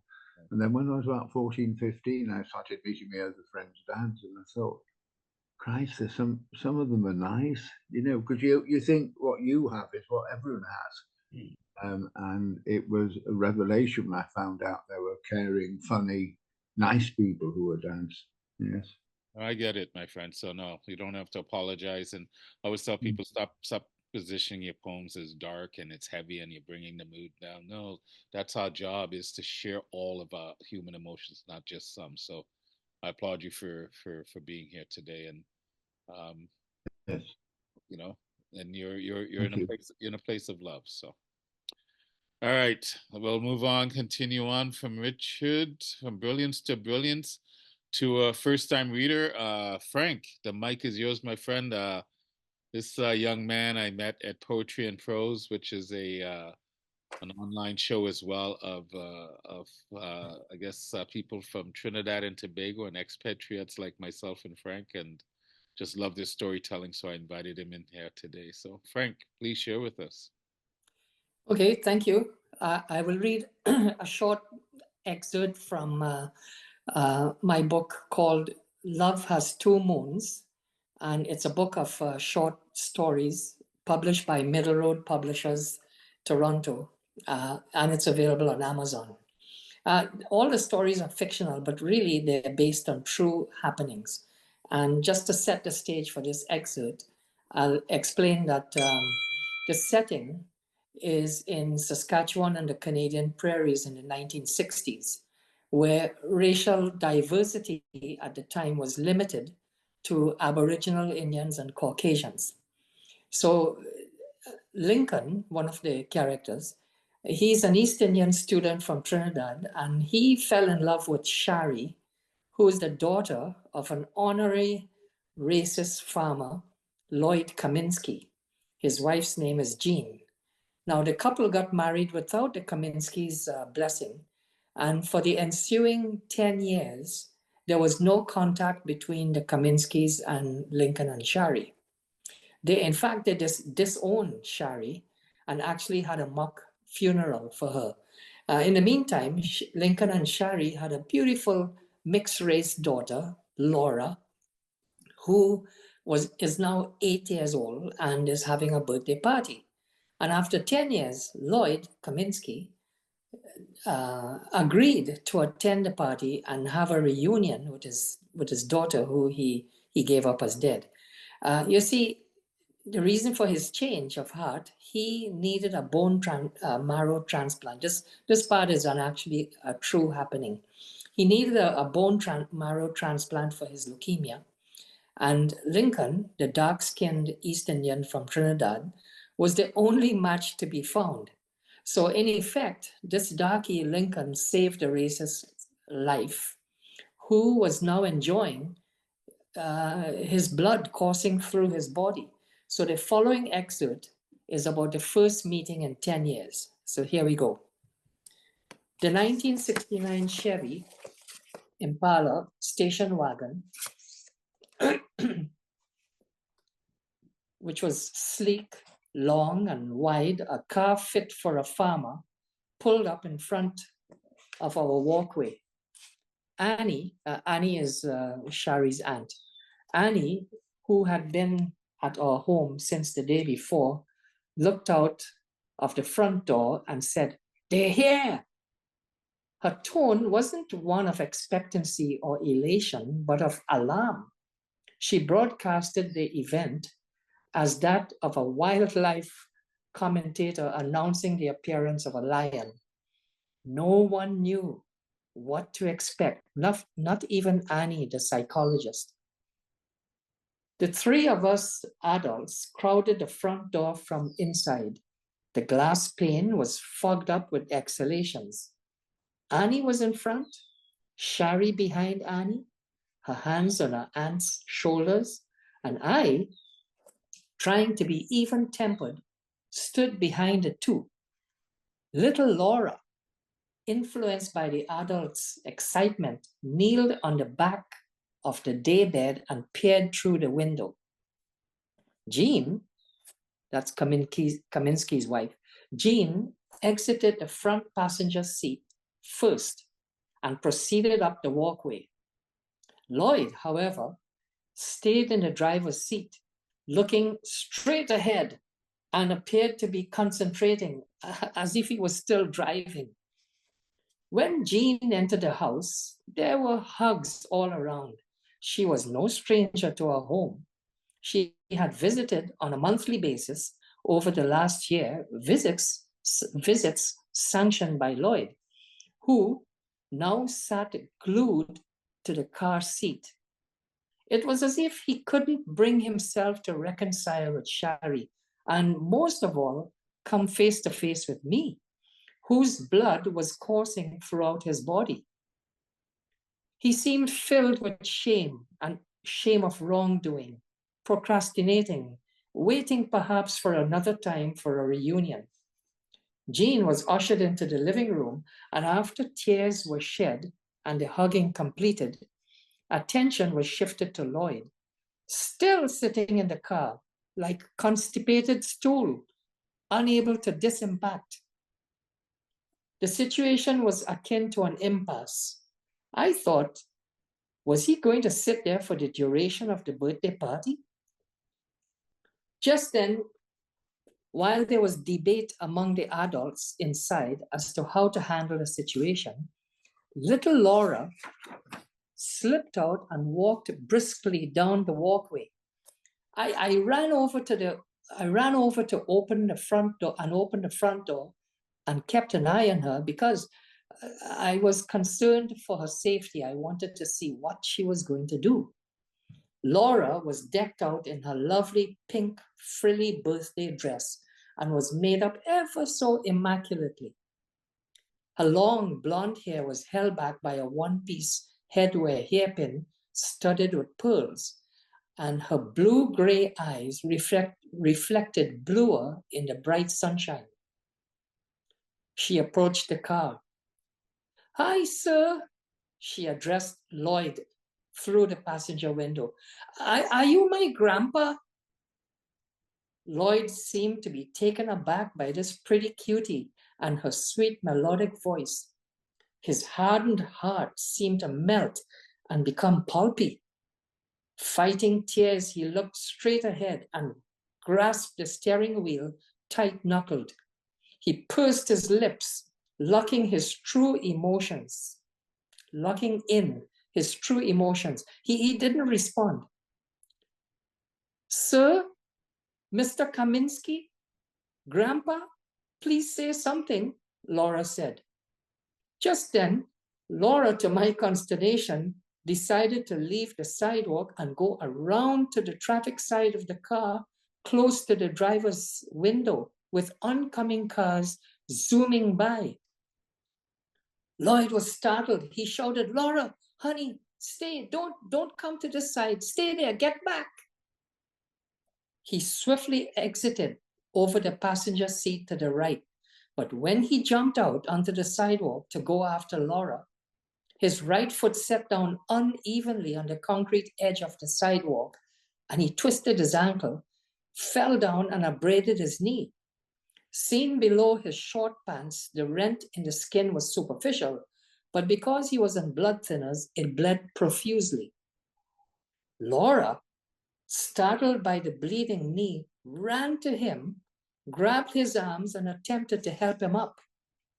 Lloyd stood up and Laura knelt down and administered the only treatment she knew. She kissed the bleeding skin better. She looked up, her pink lips covered with blood, and crying, she said, Does that feel better, Mr. Kaminsky? Lloyd dissolved into tears. Don't call me Mr. It's Grandpa. Call me Grandpa.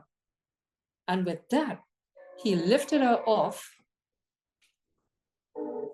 He lifted her off the ground and hugged her tightly, his eyes wrinkled closed, his eyelids drawn and puckered like a purse string as he tried to hold back more tears. Lloyd wrapped and tied his handkerchief around the abrasion and proceeded up the walkway with a slight limp. He held on to Laura, and Laura hugged his waist with her petite arms. The two mounted the steps and entered our home. For him, it was the first time. I composed myself and rushed to clear furniture from the hallway leading to the living room so that everyone could enter freely. Shari retreated to the living room ahead of everyone. When Lloyd and Laura entered the hallway, Jean held Laura's arm and Lloyd the other. He addressed both Shari and me. Can you ever forgive an old jackass? I've wasted my life fostering hate and intolerance. That's just a small excerpt of the actual meeting for the first time in 10 years. Brilliant story, Frank. Brilliant. I love this story.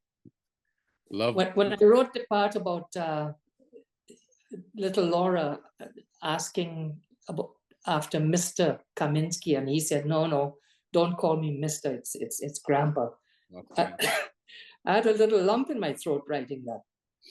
But I love the visual of this little girl kissing this older man and blood on her lips and just coming up in the way you described it.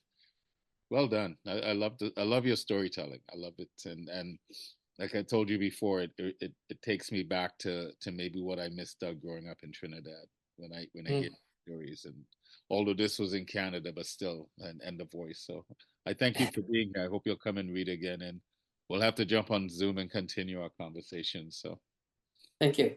Okay, thank you.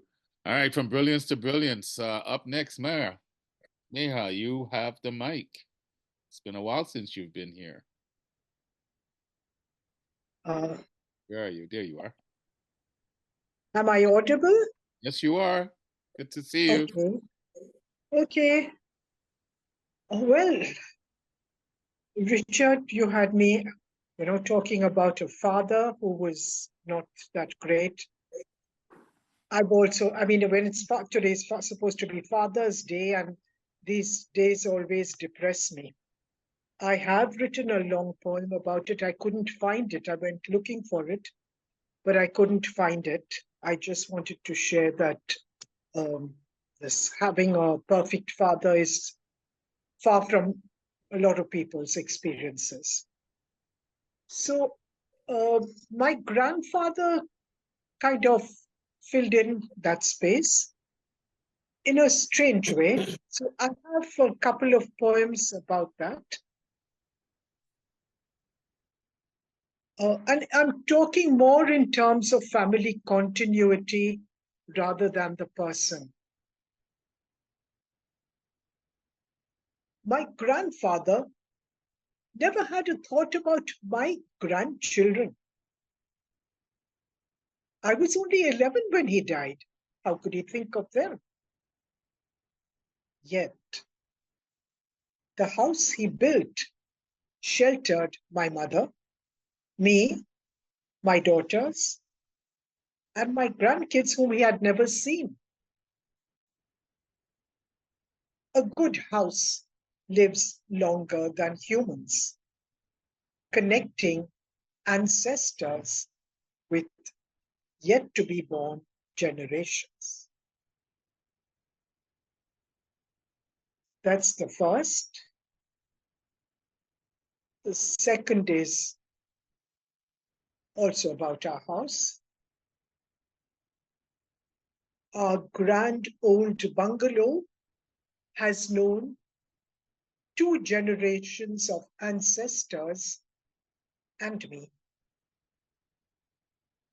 The flowering trees I plant know my children, my grandchildren, and me.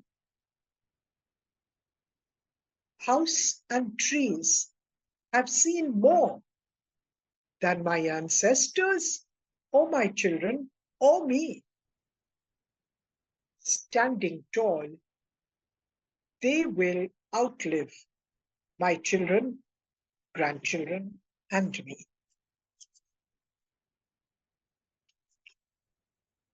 And the last is about the trees I've planted. The trees we planted 100 months ago stand upright tonight, weathering storms and summers both. Now they have deep roots and don't need watering to make them grow. Of the 5 trees we planted, 2 died, but 3 thrived and grew to give flame flowers. One, stunted by a rocky bed, struggled to stay alive, but survived when transplanted in soft soil. Now they live at different heights. Thank you. Thank you so much, my friend. Good to hear your voice again. I love the line, a good house connects ancestors with generations unborn. Never thought of it that way. That's just really well said. Brilliant, brilliant. Good to hear you, bro. Good to hear you. Thank you so much for being here again, Maria. Always good to hear your voice. Always good to hear your voice. Okay, from brilliance to brilliance. Jonathan, you're on deck, and up next to the mic. First time to the Inspired Poetry Corner, Charlotte. Welcome. Welcome. Did you say Jonathan? I said Jonathan's on deck, and Charlotte has the mic. Oh, okay, brilliant. I was just double checking. I'm going to stay off camera today, if that's all right. And I'm going to start with a piece about my dad, as it's Father's Day. And slight content warning for child abuse. And this one's called Ballet Shoes. He was a corset, slowly suffocating me.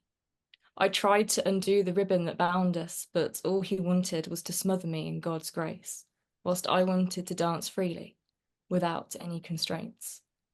He was a pair of ballet shoes, the ones he never bought me. For fear my feet would turn black and blue, yet he was the one who bruised me, forced me to dance on a stage under a spotlight that eventually blinded me. And then the next piece is kind of lead in from that, and it's called Dark Matter. We cannot see it, only feel its effects. Is it a force or a weakness in duress? The sun, like an orange to the middle-aged, burns your heart. We seek shade, shelter, attempt to fight the cloud cover and beg for dark. But this always was our favourite poison, the potent acid rain of Venus diluted with the lost rivers of Mars. We too left scars behind in our beds, a puckered map of regret, a split in the skin of the earth on the ground where we once sat. When eclipsing truths turn white lies black, love's shadow, its momentary silhouette, drapes over our world as if over a casket. We stood in different places on the very same spot and gazed at our past, where we ploughed crop circles in the carpet, the first time and the last. And then taking a shift, I'm doing one for the queers now. This is my first Pride poem, and it's like my sort of soft launch to coming out, and this is Optimus Pride. I've been counting down the moons to when rainbows punctuate these skies of blue, and grey clouds stop obscuring the views. This swoon of butterfly effects, skins shed, wings fled, chrysalises undress, streets drenched in the flutter of Diana Ross and R.E.M. It is quite literally raining men, ze, hers, theys and thems. It's soul refraction, love's cross-section, wrapping me in photons from a spectrum, decorating every buzzing synapse, neuron and electron. Every parabolic smile turned on its head, dripped watercoloured sunsets and star-kissed bedspreads, sun-tickled landslips and aurora borealis, tugged from existence, shrugged from the shoulders of 1 month, only to fall in a system of recycled seasons. The sun beats from behind blazes that have burned to embers. Paper-cut rain bleeds and dismembers, carnival towns turned echo chambers. But beyond these instrumental cues, I have always seen you. I'm tired of being rigged like Brigadoon, allowed to come out once a year for the purpose of making someone else look good, a corporation or political tycoon. We are not fiction or fairy tale. We are reality, the juiciest gender cocktail. We are every day, week and month. We're 50 shades of gay all at once. We are just in love with love. Rubies, copper, buttercups, emeralds, turquoise and cerise. But my favourite pigment of them all is peace. And then the last one I'm going to do, which I wrote in one of Ashley's workshops, and it's very short and it's called Moonglow. You too shall twirl through phases of dark, of bright, of eclipses within shadowlight. And although you may not always appear with the same glow, you are always whole. And that's me for today. Thank you. Thank you so much, Charlotte. Well done. Beautiful composition in your poetry. I love it. Thank you so much for sharing. And, you know, I was, my father passed about 6 years ago, I think, 6 going on 7 years. And I think I understand him greater in death now than when he was alive. And I tell my boys this: you didn't get a good father or a bad father. You just got a father that can do good and bad. So hopefully that has some consolation, because, you know, as a father, I do the best that I can, and some days I get it right, and some days I don't. So anyway, but thank you for being here, and thank you. I hope you come again. Thank you for sharing. I love the flow of your words. Appreciate that. All right, we're getting close to the end. Jonathan, the mic is yours, my friend. Thank you very much. And welcome to the Inspired Poetry Corner. You're a first time here as well. Yeah. Thanks so much for letting me in. And following Charlotte is a hard thing to do. So I'm going to switch it up a little bit. I'm going to do some war poetry. And this is based on my experience as a military and war veteran. But the first one is actually based on the concept that for ordinary people, war is just something that happens to them. So for the people of Ukraine, for the people of Gaza, they didn't want a war. It just came knocking and they had nowhere else to go. It's called Blackout. It's in my book. However hard you run, the world spins faster. Sometimes there is no choice but to embrace the darkness. Pallid pools of candlelight offer no comfort. Night is inevitable, enveloping all. Will you succumb easily, a drowning child blithely swallowed by the sea? Or will you turn and stand to face it down? Some fights have to be fought. Some things are worth dying for. My mother's womb was dark. Even there, safety was an illusion. And that's the first one. Thanks, guys. So they're going to get progressively shorter. This one is titled The Glorious Dead. The Glorious Dead is what is carved into the cenotaph in London, which is the sort of national war memorial. And I've always felt that those words are horribly ironic. And this is a poem based on my direct experience of war, where as a Navy diver, I was tasked with recovering the remains of a fighter pilot from the seabed. The Glorious Dead. There's nothing glorious about being dead. To lie twisted and broken on the cold seabed. Your skin white as wax once the blood has all bled. The flesh picked away by the crabs as they fed.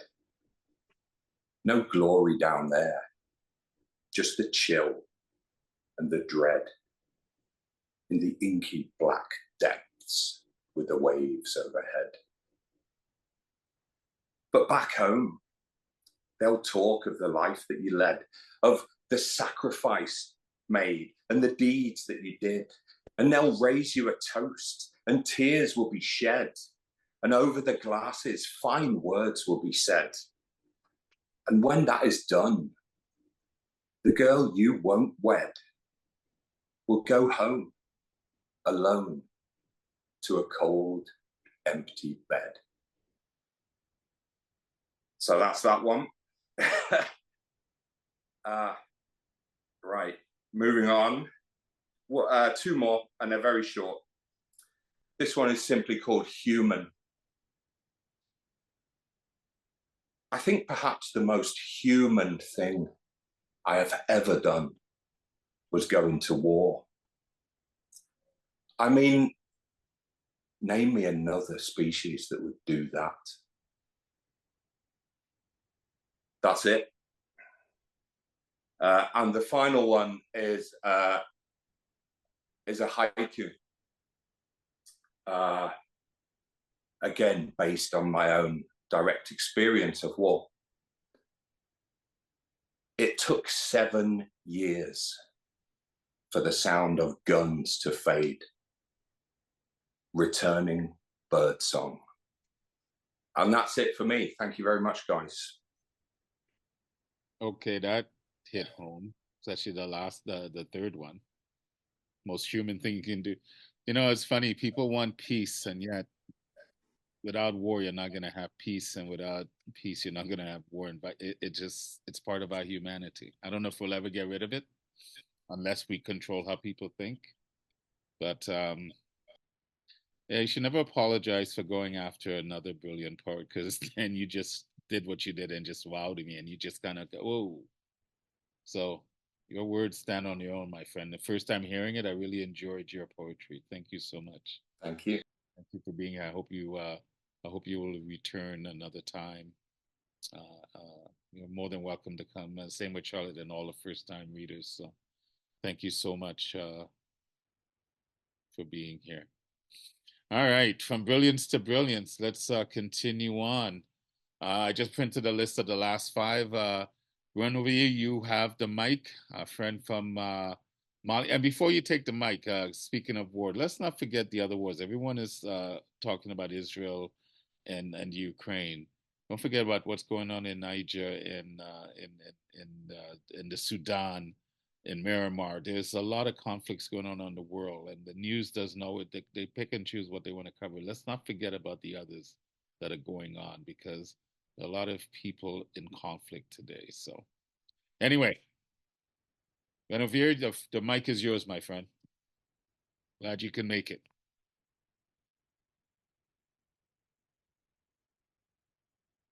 You're muted still.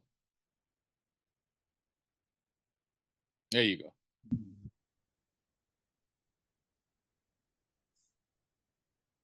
Yeah. Yep, we can hear you. Yeah. I'm having a short poem today. It's entitled Last Celebration. Yeah, this poem is all about funeral. Yeah, here it goes. You're going to understand here we're in darkness. That's why you can see black. But never mind. Let me go. My last time for me to see the light, the world was glowing. My mother was laughing as a loser who became a winner.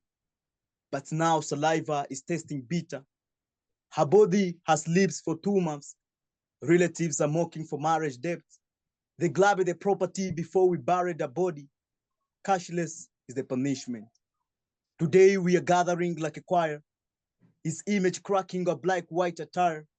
Expensive bought in our faces. Minds are hot for her divorce. Begging her heart to beat the drum.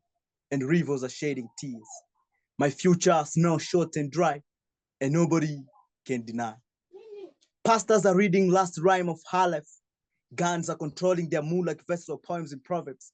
She has left a lesson and pens in my veins. Looking at her dirty face, skeleton smiling to me. Her middle mind crying for help. I have lost my torch in dark. Where can I park? The bell, the calendar appear and disappear on me. Today is her birthday and she has passed away. Neighbors are crying like mechanics with no ideas. The last celebration in my mind. My mind is a rain of storm-readed rain. Her care smashed me to leave tears. I love her and hate her is true, but I'll never forget her treatment. I wish to follow her, putting her life in hot. Ugly thing I never crossed in a pot, which lost our long duration. And I'm not supposed to live on this earth, because I'm parentless.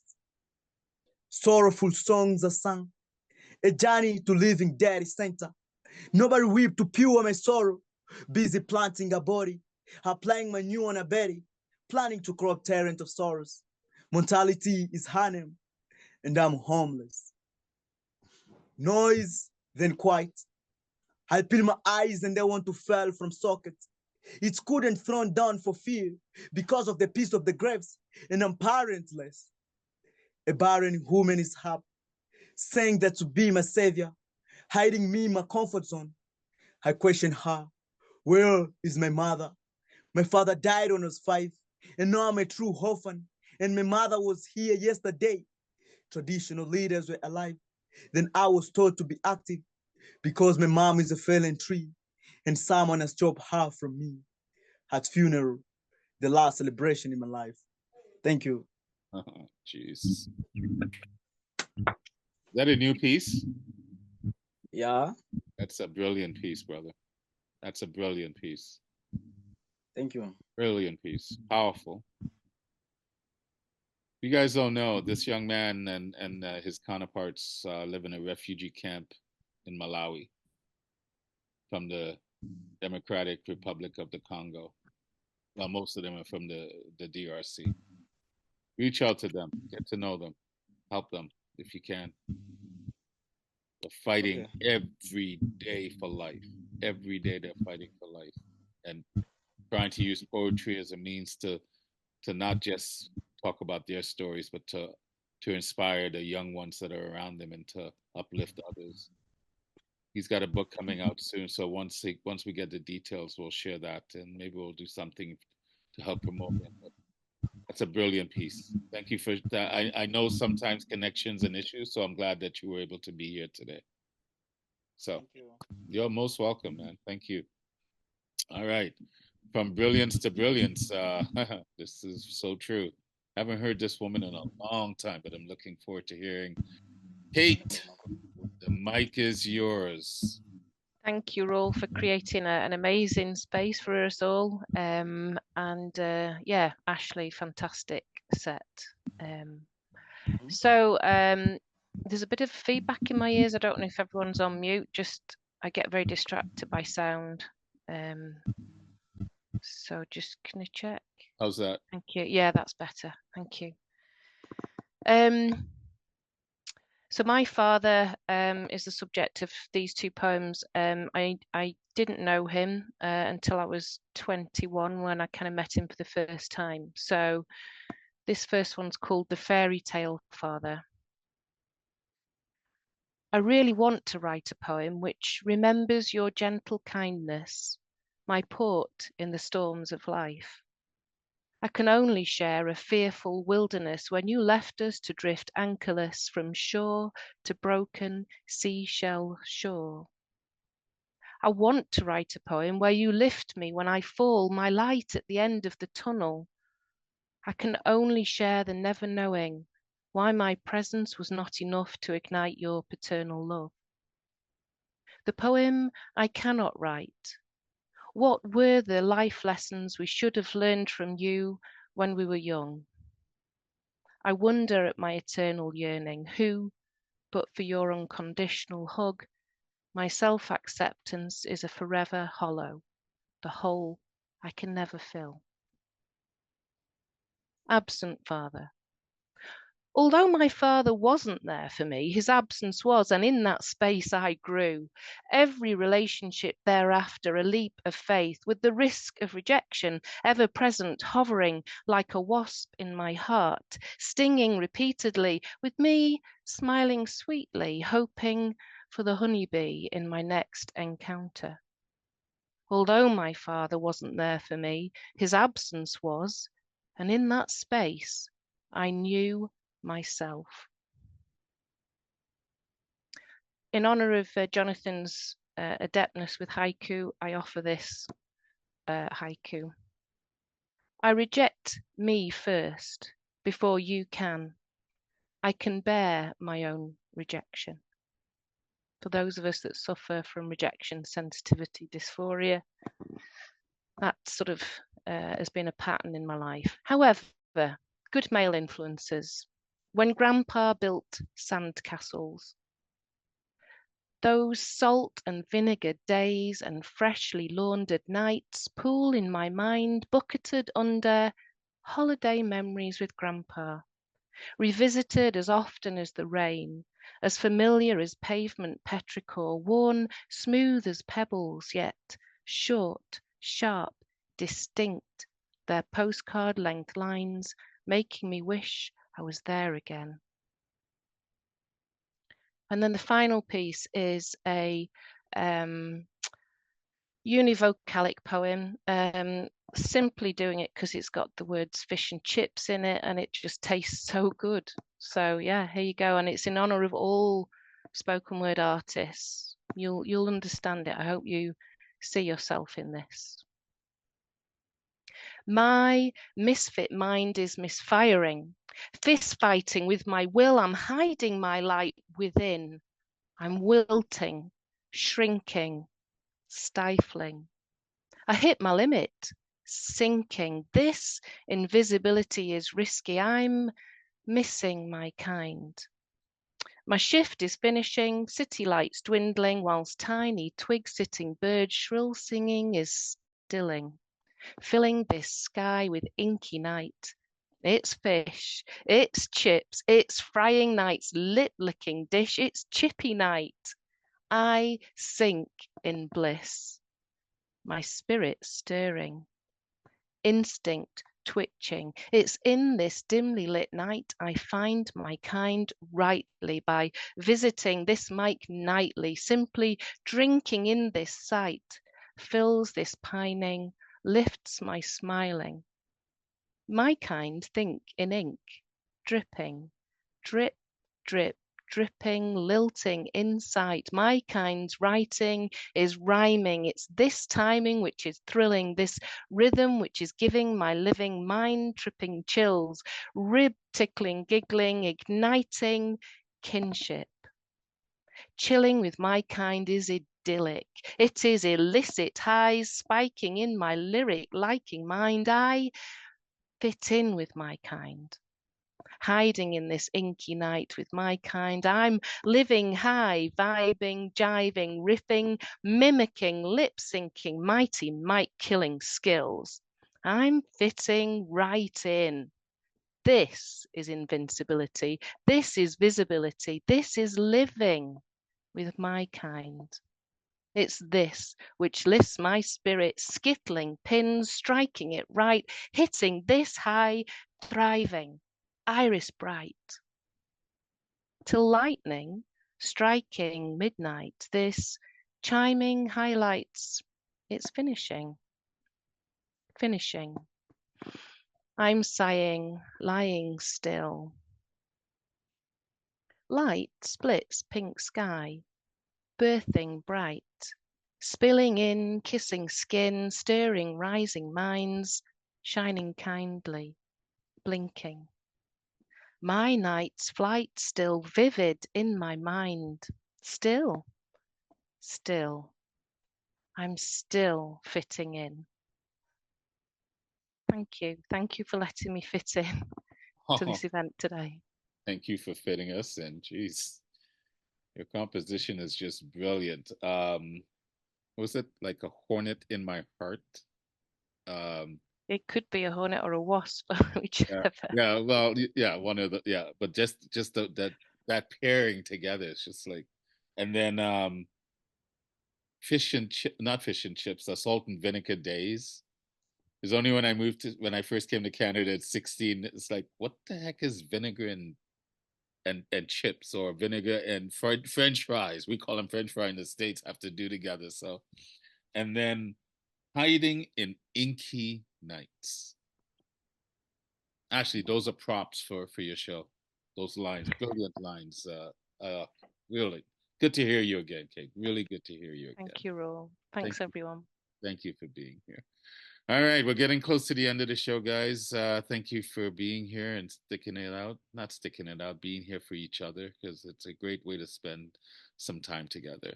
Up next, Principe. The mic is yours. From one brilliant poet to another. Summertime memories. Summer spent standing upright in the slick, battering peach as a kid with a reverie. Reverie of playing in outdoor moon-shaped aquariums. Shorts, I was wearing them too. Sliding down slides, alive as a bird, free to roam with a child tone. I was a youngster, not precocious, not cautious. I watched everything from Jenny Jones to Jerry. It's in a book, reading Rainbow. Sometimes saw porn, now I'm torn. What did I pour into me? My mother got married in Africa, yet she was buried without a husband.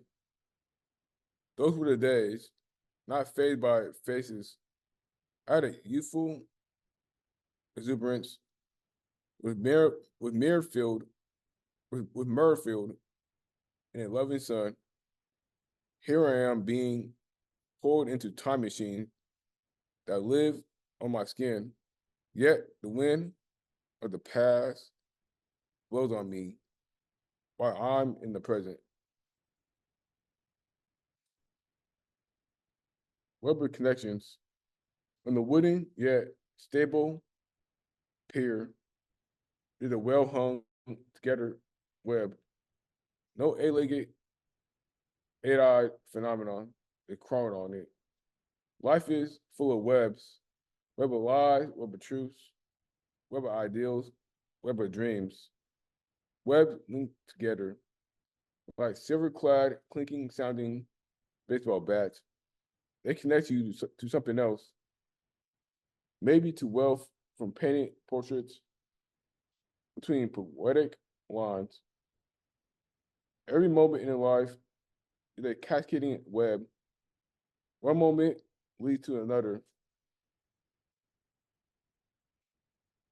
Your words are trans to your words are trans to your thoughts, cooking up black magic and sparking a troop of events to rise. No surprises. Like the spider web, everything is a subway of connections. So be careful, or the reverberation of your actions will bounce back. Thank you.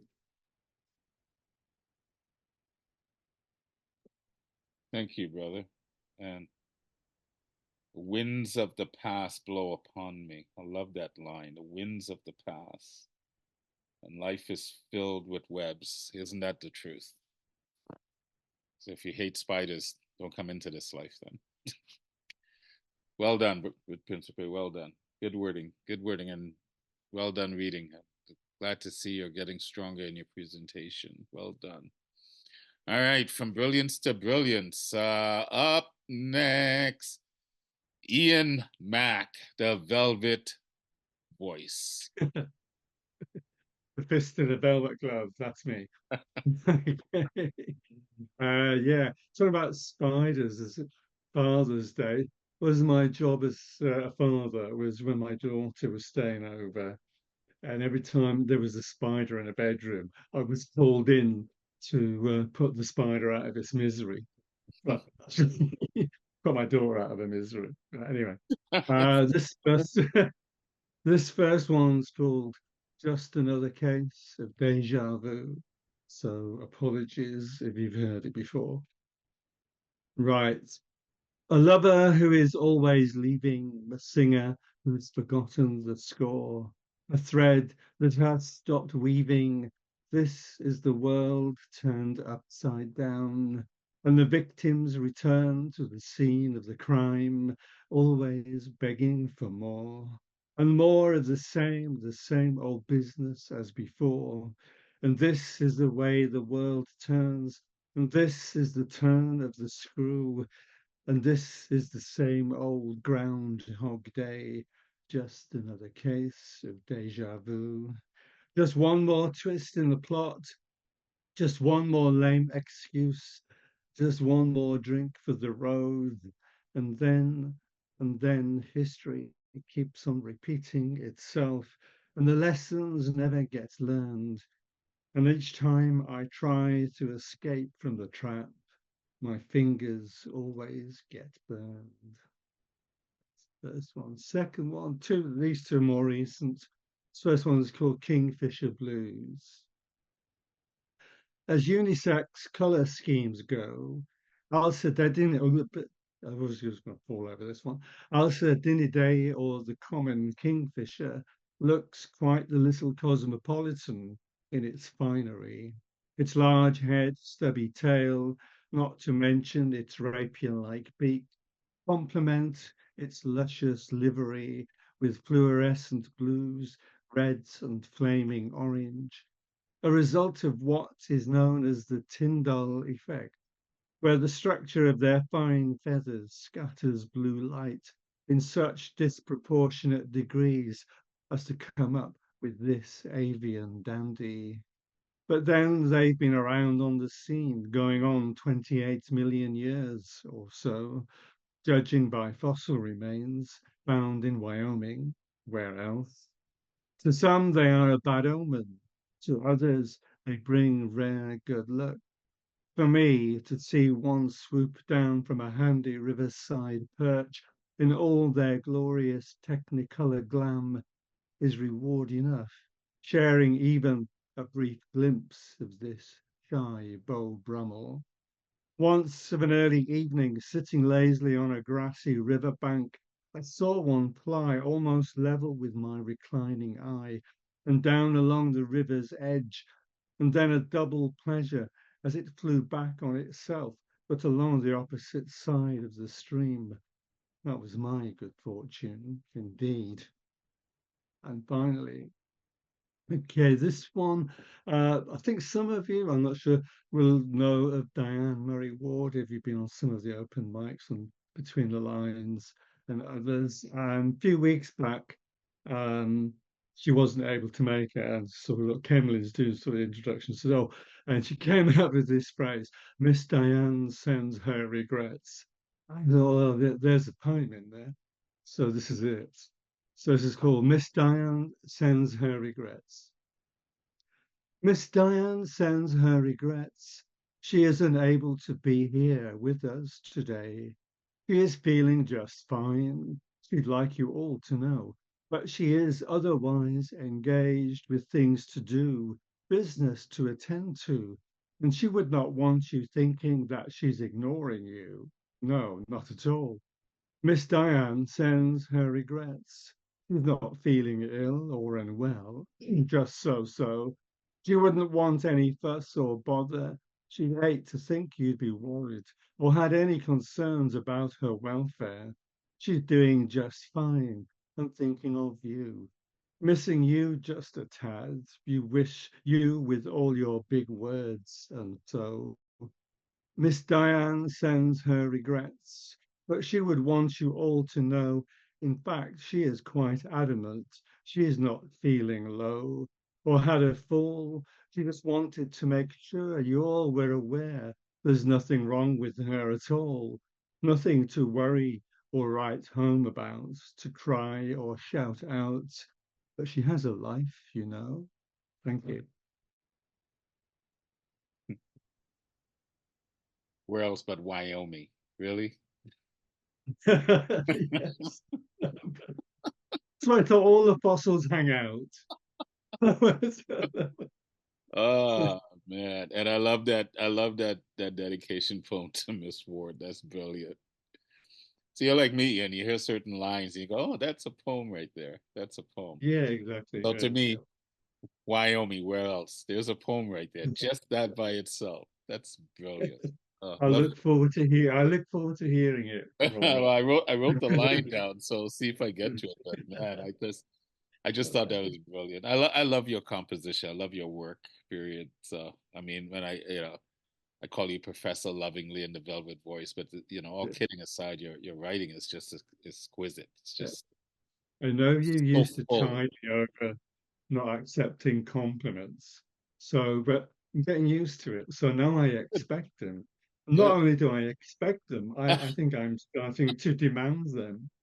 Well, we also got to make sure your head doesn't get too big now. So, but no, Okay, I know that, it's right. good that you're Still taking fits in the because screen.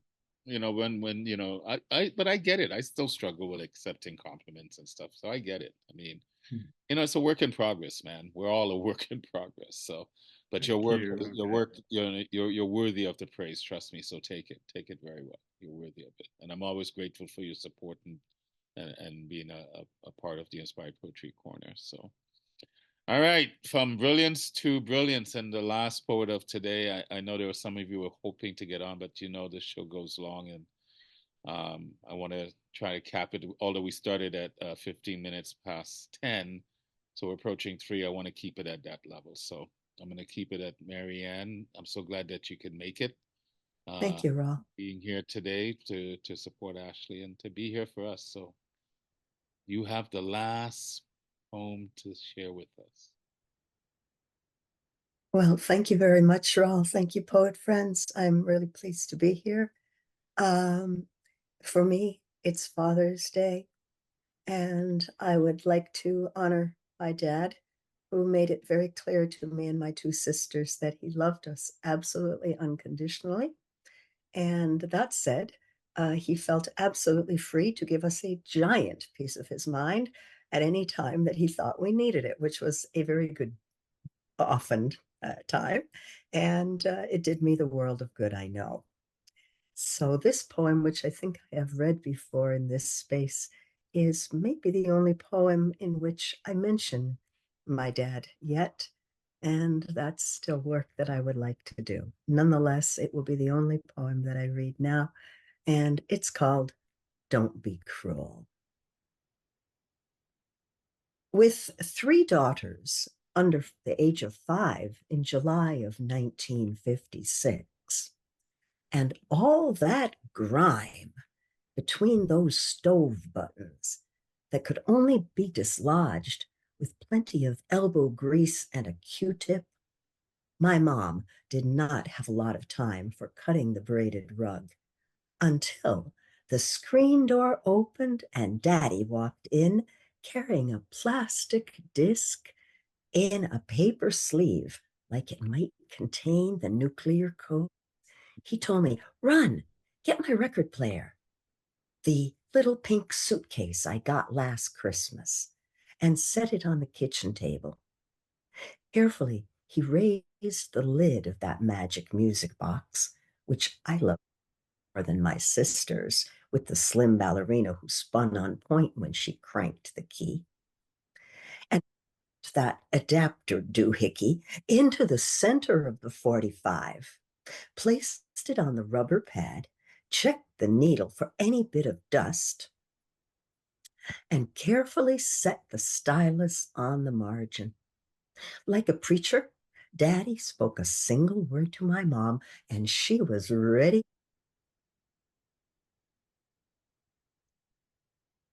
You know I can be found sitting home all alone.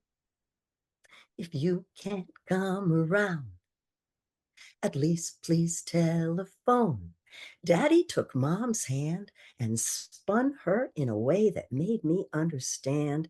Sometimes before my sisters and me, that bantamweight merchant marine and the gray-eyed good looker who poured cokes down at Augie and Ray's must have gone out on a Friday and come home carrying Mom's stilettos early on a Saturday morning, because my dad was the best dancer in the world, especially with me crushing his arches while he popped his feet, holding me puppet-like by the hands as we toured the kitchen floor.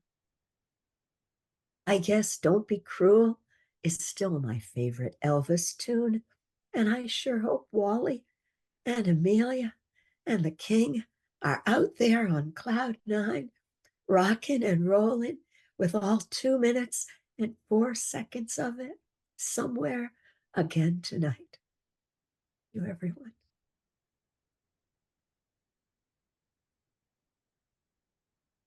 What a beautiful poem. Thank you. It's like the third or fourth time I've heard it. It gets better every time. This is why poets should never apologizing for reciting poems that they've recited before.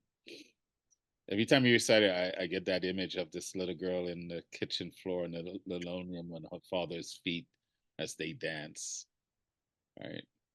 So thank you for sharing that. And I know you're not feeling well, so thank you for being here and slugging through. Thank you for having me. Slugging through the COVID. Oh, I'm glad we could be here for you. I'm glad you're feeling a little better, that you could read. So that was a really good way to end today's show.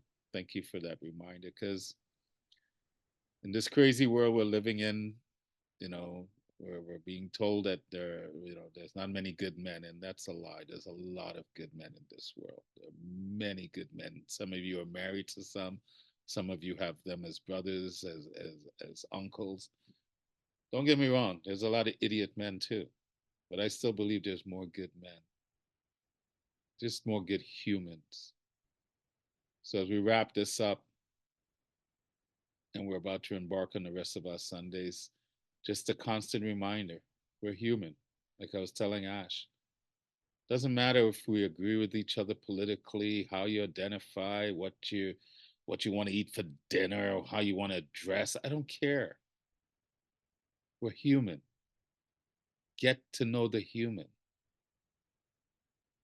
Get to know the human. Get past all the narratives and the stereotypes and all the nonsense, and get to know the human that you see. You'll be amazed what you will find. You'll be amazed with how connected you'll find yourself with that person if you give it a chance. Because like I said in my poem, all I see is humans denying humans. Right? It's funny how Jonathan talked about going to war as one of the most humane things he did. We're an interesting species, and we need each other.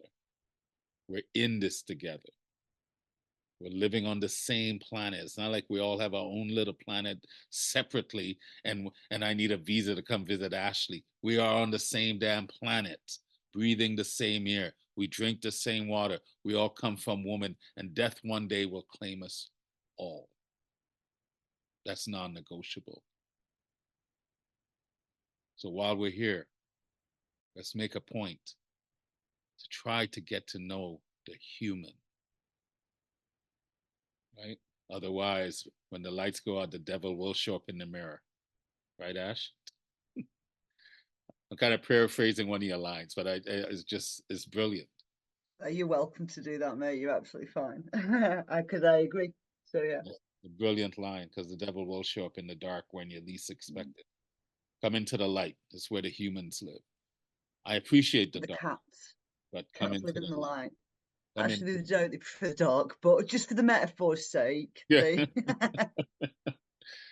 Anyway, guys, I love you all. Thank you for the endurance. For the ones that were here that just showed up to support, for ones that were hoping to recite. Like I said, this is not an open mic. But the list was long, so I'm going to keep it at that. And Ash,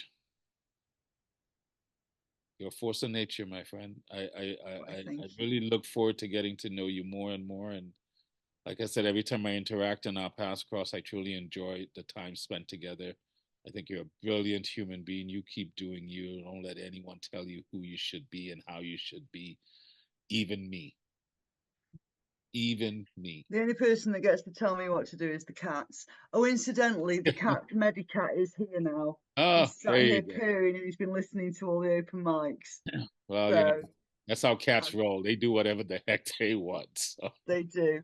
He had some ham with me. We had a butty. We shared a sandwich. And then he's been purring and listening to you all. So, yeah, well, everybody was amazing on the open mic section. Loved it. I hope you enjoyed today, because today was about you. Yeah, Jonathan, though, you made me cry. You actually made me cry. There's only a couple of poets that have managed to do that. Kathy Carson's one. You are now officially another. You hit me really massively in the feels, and thank you so much, because that's your life on the page in the same way that I write about my life. And I felt it, and I was there, and I am fucking here for that stuff. So thank you. I know people that struggle with that. My partner's dad was somebody that cleaned up after the fact. I think it was Bosnia in the 90s. So I now understand his struggles. Like I knew, but I didn't know. And you you gave me the image. So thank you for sharing those words. They're hard, but we need them, mate. No, we do. So thank you. Yeah. Everybody else was amazing as well. But yeah, Jonathan made me cry, mate. Like, what the fuck? We need people like Jonathan who are willing to put a uniform on and say, that's a war poet right there. I'm fighting for not just myself. I'm fighting for people that I love. I'm fighting for sometimes, you know what? Yet in history, peace is always something you have to fight for. This is why I like sports, because it's being fighting, it's being competitive, and it's beating somebody without actually hurting them, and it's shaking hands at the end of it, kind of thing. Do you know what I mean? It's getting that thing out of the aggression that they might have, or whatever the sport is. Maybe one day we will say, let's get rid of war because we have the Olympics. Because I always thought one of the reasons. Well, that's one of the reasons, Olympics, like the Olympics, you could solve your world issues on the athletic field, shake hands, and go, okay, you got charged for the next 4 years until we meet. Look up the history of the Olympics and why it was started, and yeah, that was kind of the motivation, was to get that. I don't want to say testosterone because that's gender assigning, but you know what I mean, that feistiness that humans can have, where they want to fight. So they'll fight for no reason. So put them in an arena with some balls of air, and yeah. Maybe one day. And the winner, instead of getting a gold medal, gets the Isle of Wight. I'd compete for that. I wouldn't. The Isle of Wight, sorry. What's it with the Isle of Wight? I think you'll compete just nothing. I think it's a great prize. Yeah. More than a gold. Best Moors Nicole That's up there medal. with the Champions League trophy. That is, mate. Like, Anyway, see, that's why I love you guys. We could just talk forever, but we got to go. yes, Gotta I be- need to go. I'm exhausted, Thank you. and I've got an Yeah. England match to get pumped for. So Anyway, thank you so for much, hosting guys. me and Thank for you. everybody. You're most welcome. Bye. Most welcome. And thanks to all the new poets. Jamie, keep doing you. Really good to hear your words today and to meet you. Richard, good to see you with here again. And who is this? Lisa, I guess, just showed up to support, but and my good friend Anjay and Marianne, feel better. Feel better. I love you all and see you next month.